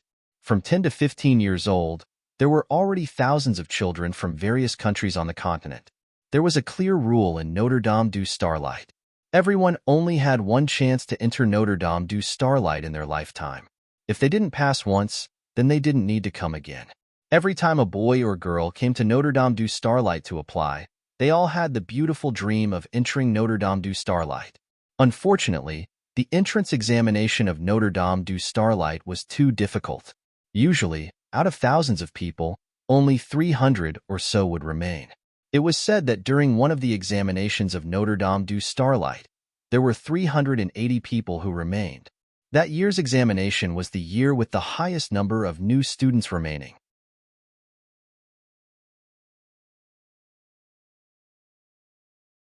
Chapter 21. After waiting in line for more than 2 hours, it was finally Feng Wu's turn. Many people in front of Feng Wu hadn't passed the test. This sword testing stone was very strange. It would increase the difficulty according to the age of the examinee. There were both male and female examinees in front of Feng Wu. Some of them looked about the same age as Feng Wu, while others were younger than Fengwu. Fengwu remembered that among the 5 people in front of her, only one girl had passed the test. Those who didn't pass had to take the other 2 tests. When it was Fengwu's turn, Fengwu stood in front of the sword-testing stone obediently. The weapons used for the test were mortal-grade swords provided by the Sacred Institute. If she used her own sword, it would be very unfair to the examinees who didn't have a good family background. For the sake of fairness, the weapons used for the test were all provided by the Sacred Institute. Fengwu picked up the sword and used her internal strength. She didn't use any sword skills like the others. She just waved her sword gently. It seemed easy, but in fact, Fengwu had used about 70% of her internal strength. Her master had said that no matter what she did, she had to hold back. She couldn't let others see her true strength, so Fengwu didn't use all of her strength. When the examinees standing behind Fengwu saw Fengwu waving her sword so casually, they thought this girl was crazy. Everyone only had one chance to take the test of the Notre Dame du Starlight. She waved her sword so casually. She should have used some sword skills. Look at the people in front of her. Which one of them didn't use their strongest sword skills? To everyone's surprise, when Fengwu casually swung her sword and the sword energy landed on the stone, it immediately emitted a bright white light. Although the light was strong, it wasn't dazzling. It could be seen that Fengwu's sword skills didn't have any killing intent or aggressiveness. When a sword with killing intent struck the sword-testing stone, the light it emitted would be very dazzling. Moreover, the killing intent would be magnified several times by the sword-testing stone, allowing people to easily feel it. The domineering sword would make people feel incomparable pressure, as if a mountain was pressing down on their hearts, making it hard for them to breathe. The people who had just passed either had a killing intent or a domineering aura in their swords. Only Fengwu's sword seemed to be swinging gently, but it did not have any killing intent or domineering aura. Just from this sword, it could be seen that Fengwu's swordsmanship was definitely higher than the people who had passed before, because they could not restrain their aura at will. Fengwu's outstanding performance caused the teachers of the swordsmanship department to nod their heads in praise. Only an extremely talented genius could restrain one's aura at this age. Compared to Fengwu, those who had just passed could only be considered as ordinary geniuses. Compared to the true top geniuses, there was a huge gap. Fengwu, on the other hand, could already be considered a top swordsmanship genius. Wow, the girl in front is amazing. That's because her aura was restrained. So amazing, she can restrain her aura at such a young age. She's really a genius. If only I was as good as her. Such a strong girl. This girl is really awesome. The young men and women who were queuing at the back all exclaimed in surprise. At this moment, at the place where the mage department was recruiting students, waves of exclamations sounded like a tsunami. A dazzling light shot into the sky, and the intense light made it difficult for the young men who were taking the examination not to notice it. Looks like there's an incredible genius in their mage department. Her talent has reached level 12. There hasn't been such a talented child in a few hundred years. The teacher who was taking the examination at the swordsmanship department touched his chin that was full of stubble. That's right, but our swordsmanship department is not weak either. We also have an incredible little genius. The one who spoke was a female teacher. This female teacher looked to be at most in her 20s. Of course, this might not be her real age. No matter if it was a mage or a swordsman, as their strength increased, the speed of their aging would become slower and slower. Sage-level experts would even look to be in their teens or 20s. If it wasn't because they didn't have much lifespan left, they wouldn't be able to maintain their youthful bodies. You're Fengwu, right? Congratulations on passing. Next, as long as you pass the temperament assessment, you will be able to join our Notre Dame du Starlight. You have to perform well in the following assessment. The last of the 3 invigilators was also a young female teacher who looked to be in her 20s. While the other 2 teachers were busy lamenting, this teacher still remembered her job. She lovingly stroked Fengwu's little head, said a few words of encouragement, and stamped the passing seal on the back of Fengwu's hand. Only then did she let Fengwu go home. This passing seal was made of magical materials and was difficult to fake. The student who had the seal on their hand would automatically leave their name and basic information on the Notre Dame du Starlight's examination list. Fengwu touched her own little hand. Apart from feeling a little warm when the seal was stamped, she didn't feel anything else. Moreover, the passing seal only appeared on the back of her hand at the very beginning and disappeared after a few seconds. This made Fengwu feel very strange. Touching the back of her hand, Fengwu was pulled away from the crowd by a juror. They walked towards the direction of Tianyu and Tink. A juror wasn't surprised that Fengwu had passed. What kind of person was he? How could a friend who could catch his eye be bad? It was just a mere entrance examination, a piece of cake. At this moment, the teachers from the Ministry of Magic were all indescribably excited. In front of the testing crystal stood a young girl with light purple hair. The girl's gaze was gentle, and she was petite. She looked to be at most 13 or 14 years old. Her eyes, which were the same color as her hair, didn't show any excitement. She looked calm and natural. The teachers who were secretly observing the girl nodded their heads. It seemed that this student's temperament was also very good. Even after knowing that she had such a high innate talent, she didn't become complacent. Instead, she was so calm. She was really a good seedling. How could these teachers know that the girl in front of them already knew about her innate talent? The girl's name was Ziqing. Before she had transmigrated, her name was Ziqing Lan. That's right, Ziqing wasn't someone from this world. She had transmigrated from Earth. When she had just transmigrated, Ziqing was just an unimportant concubine's daughter from an aristocratic family. Her mother was just a maid in the family. Until one day, her father got drunk and had a one-night stand with Ziqing's mother. That was how Ziqing was born. Ziqing's mother was born into a lowly family and wasn't married by her father. Not long after giving birth to Ziqing, she passed away. Ziqing lost her mother's protection. Although she was a concubine's daughter from an aristocratic family, she didn't have any status in the family. When Ziqing was 14 years old, no one had even tested her innate talent. When Ziqing Lan transmigrated from the 21st century, the original Ziqing had already passed away due to a high fever. In the entire family, no one knew that Ziqing had passed away.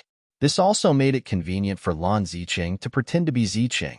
As a transmigrator, Lan Ziqing naturally had her own golden fingers, and they were very powerful.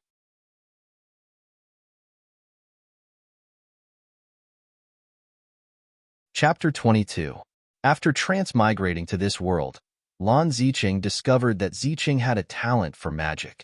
Although it was only a 5th grade talent, Lan Ziqing used his golden finger to continuously transform Ziqing's body, allowing Ziqing to have a 12th grade talent for magic. This time, the Notre Dame du Starlight entrance exam was also secretly taken by the current Ziqing.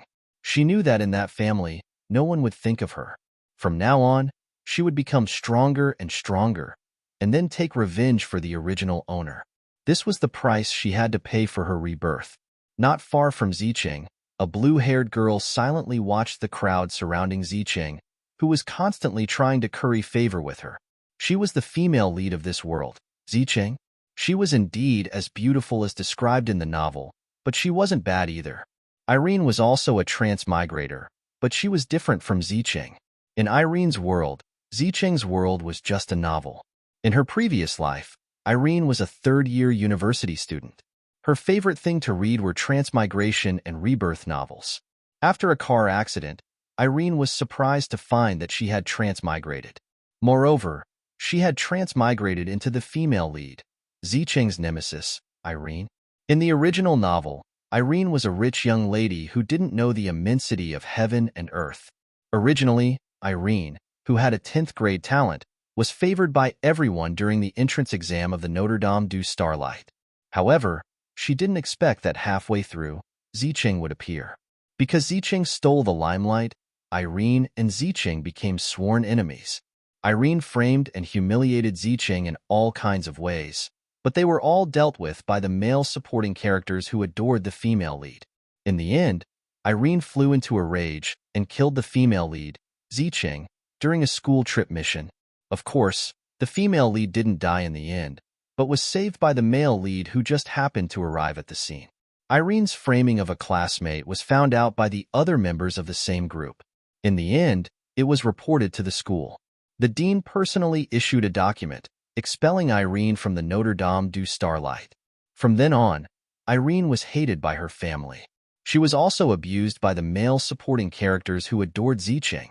In the end, she was killed after the male supporting characters had enough. When Irene first arrived in this strange world and found out that she had reincarnated into such a tragic character, she began to think of ways to change her fate. She knew that the female lead had a powerful golden finger, but her golden finger wasn't small either. As long as she was careful and didn't cross paths with the female lead too early, she should be able to avoid the fate of being cannon fodder. Although now wasn't the time for her to cross paths with the female lead, she was still very interested in the opportunities that the female lead would obtain in the upcoming exams. When the next round of exams came, she would definitely follow the female lead closely and find the opportunity before the female lead. She didn't believe that she, who had read so many cannon fodder novels, wouldn't be able to beat the female lead. Fengwu naturally didn't know that there were two transmigrated girls gathered in the Ministry of Magic. Even if she knew, she wouldn't understand what transmigration was. Therefore, our Fengwu girl was currently at Tianyu's house, playing with her family's little bun. She was eating the barbecue feast that Tianyu had made to celebrate her passing the first round of exams. Fengwu, there are still 2 more rounds of exams. You have to do your best. Tank sat beside Fengwu, dancing with joy. He secretly decided that in the future, he would also take the Notre Dame du Starlight. He also wanted to become a student of the Notre Dame du Starlight. Yes, Fengwu, eat more. There are still exams tomorrow. You have to do your best. Tianyu and Lan Wei's family of 3 expressed their support for Fengwu. Fengwu really nodded her little head, expressing that she would do her best. That night, Fengwu was chased into her room early by the Lan family. They used the excuse of having exams tomorrow as an excuse to not let the Fengwu girl play too late. In order to let Fengwu have a good night's sleep, even the little bun was carried to Ajur's room. Tianyu originally wanted to carry the little bun into her room, but Ajur used the excuse that Tianyu and her husband had to wake up early to work tomorrow as an excuse to allow the little bun to stay in his room. In order to let Fengwu have a good mental state to participate in the exams tomorrow, everyone was trying their best to lighten the burden on Fengwu. Fengwu felt very warm and comfortable in her heart. That night, Fengwu went to bed early. In her sleep, Fengwu saw a silver path. On the other side of the path, something seemed to be calling her. She frowned, but still followed the guidance in her heart and walked on the path that led to an unknown place.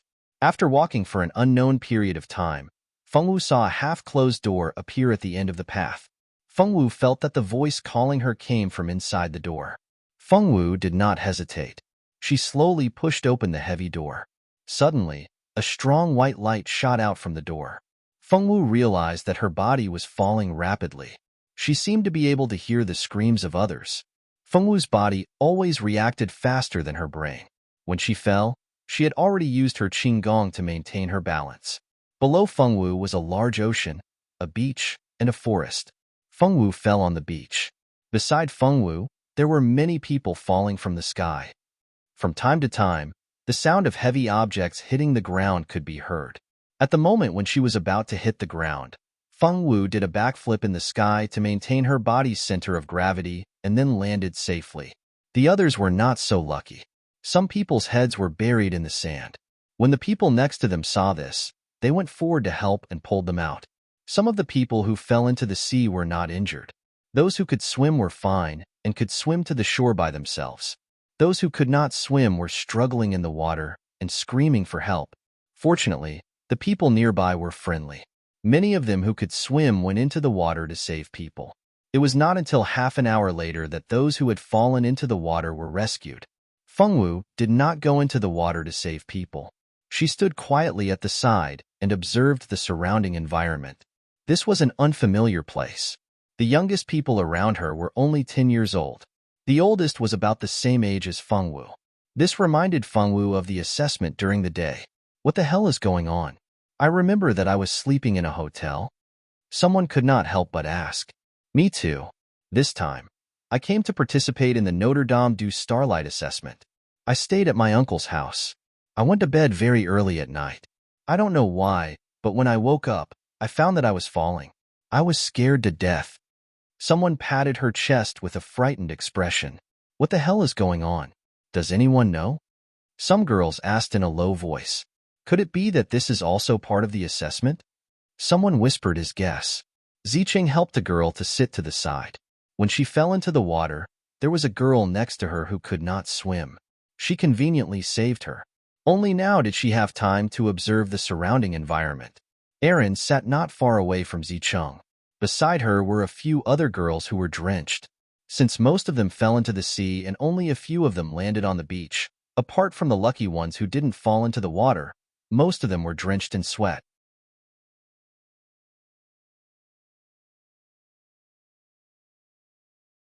Chapter 23. Fortunately, most swordmasters knew how to swim. Magicians had weaker physiques, and swordmasters were more straightforward. Although they didn't know each other, they still went forward to save many magicians. Otherwise, these young magicians would be miserable. While everyone was discussing, 3 illusory figures appeared in the sky. Although they were just illusory figures, the powerful aura they exuded made it clear that these 3 people were definitely top experts. Looks like everyone is safe. You must be very curious now. I won't beat around the bush. I'm the supervising teacher for the 2nd and 3rd tests, and the 2 beside me are the same. When you pass the test and officially become a member of the Sacred Court, you will naturally know our names. I believe some of you have already guessed it. Yes, this is the venue for the last 2 tests. You are now not on the Heavenly Wind continent. Instead, you have been sent to a strange space. In this space, we have hidden magic books, sword skills, magic staffs, and magic swords everywhere. On this continent, there are many opportunities waiting for you to discover, but there are also unimaginable dangers. The natives of the continent will destroy all invaders. If you are found and killed by the natives, you will fail the test. But you don't have to worry. This time, you only entered this world as spiritual bodies, not physical bodies. So even if you are killed, you will only wake up from a dream. There will be no harm to your body. If you don't encounter any opportunities or find anything at the end of the test, you will also fail. If you find something that you don't need in the end, such as a magician finding a swordmaster's sword, or a swordmaster finding a magician's magic staff, then I can't let you pass. All the magic items we put in this space are divided into different attributes. Only those who find items that suit their attributes and survive to the end can pass the test. Now, I'll give you 10 minutes to ask the 3 of us questions. Without affecting the rules, we will answer the questions that we can answer. If you can't answer, you will have to explore by yourself. Start asking questions. The shadow standing in the middle was a woman around 27 or 28 years old. She was wearing a magic robe. Beside her stood 2 men holding swords. They were about the same age as the woman, but the aura emitted by the 3 of them proved their powerful strength. Facing the 3 powerful teachers sent by the Sacred Court, the young men and women participating in the test didn't dare to open their mouths to ask questions. Teacher, if the thing I need is found by someone else, can I snatch it from them? A young man with black hair and eyes asked first. When the young man spoke, everyone's attention was attracted to him. The young man wasn't tall, and he wore a black magic robe. He was obviously a magician. At this moment, the young man's expression was calm. He didn't show any signs of panic or evade the gazes of so many people looking at him. The young man's eyes were very calm, and the 3 teachers had a good impression of him. Of course, but students are forbidden from killing each other. Because the person who asked the question was a mage, the female teacher answered again. Any other questions? The Sacred Court to the Sacred Court to the Sacred to the Sacred to the test. The Sacred Court, the Sacred, you won't be attacked there. And each of you will have a blue space pouch with 10 silver coins in it. If you want to get more coins, you can use your own methods to earn money in the city and use the money to buy the things you want. In the central city, there are clues about the treasure map. If you want to quickly find the magic items we have hidden, you can try your luck in the city ahead. Alright, I won't say any more. The last 2 rounds of the test are about to begin. The test will last for a month. After a month, we will come to pick you up. Please work hard. After speaking, the 3 shadows disappeared at the same time. They didn't even give the Sacred Court time to ask a few more questions. What do we do now? Someone looked around uneasily. How about we go to the neutral city first? Didn't the teacher say there was a treasure group in the neutral city? Someone else said. Thus, everyone decided to go to the neutral city to find the treasure map. But where was the neutral city?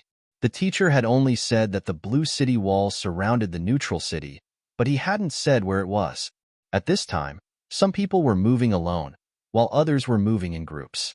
Feng Wu stood alone at the side. Sometimes she would look at the sea, sometimes she would look at the trees. She was listening to the sounds of the trees and the waves. Look, more people are coming. It's the same as last time. These people fall from the sky every time. It's so strange. Yes, humans are so strange. I wonder where they come from. Look, that girl in the blue dress. Her aura makes me feel so comfortable. She's coming towards me. A few trees were chattering nonstop. When Feng Wu heard their voices, she walked towards them. Who are you? We like the aura on your body. Hello, you can call me Sky Blue or Xiao Wu. Feng Wu walked in front of the trees and greeted them in a friendly manner. Can you hear us? The trees shook their leaves with interest. I can hear you. Can I ask you a question? Do you know how to get to the neutral city? It's a city surrounded by blue walls. We don't know. We've been here since we were born. Other than people falling from the sky every once in a while, we've never left this place. Then do you know who knows the way to the neutral city? Feng Wu continued to ask. The trees lowered their branches. They didn't look very energetic. We don't know either. It's okay. I'll go ahead and ask. Feng Wu carelessly touched the tree closest to her. The little tree shook its branches excitedly and shouted happily. She touched me. She touched me. Touch me too. I want to touch her too. Me too. Me too. Touch me too. Touch me too. Touch me. Touch me. I'm very nice to touch. The remaining trees that hadn't been touched were excited. They wanted to be touched too.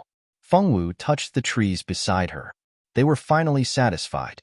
Feng Wu pursed her lips and smiled. There was a small team beside her. They had just formed a team and agreed to go find the neutral city together. Zicheng and Irene were in the same team. The team leader wasn't either of them. The person who asked them to form a team was a man who practiced swordsmanship. He looked to be around 14 or 15 years old. He had a good figure and a bright smile on his face. He looked like a guy that girls liked. You're tuning into the Romance Rendezvous YouTube channel. We're so grateful for your support, and don't forget to subscribe to join us on this incredible journey through captivating stories. Your generosity through donations truly makes a world of difference, as it's the primary source of revenue that allows me to expand and enhance this channel for you. Thank you from the bottom of my heart for being a part of this adventure.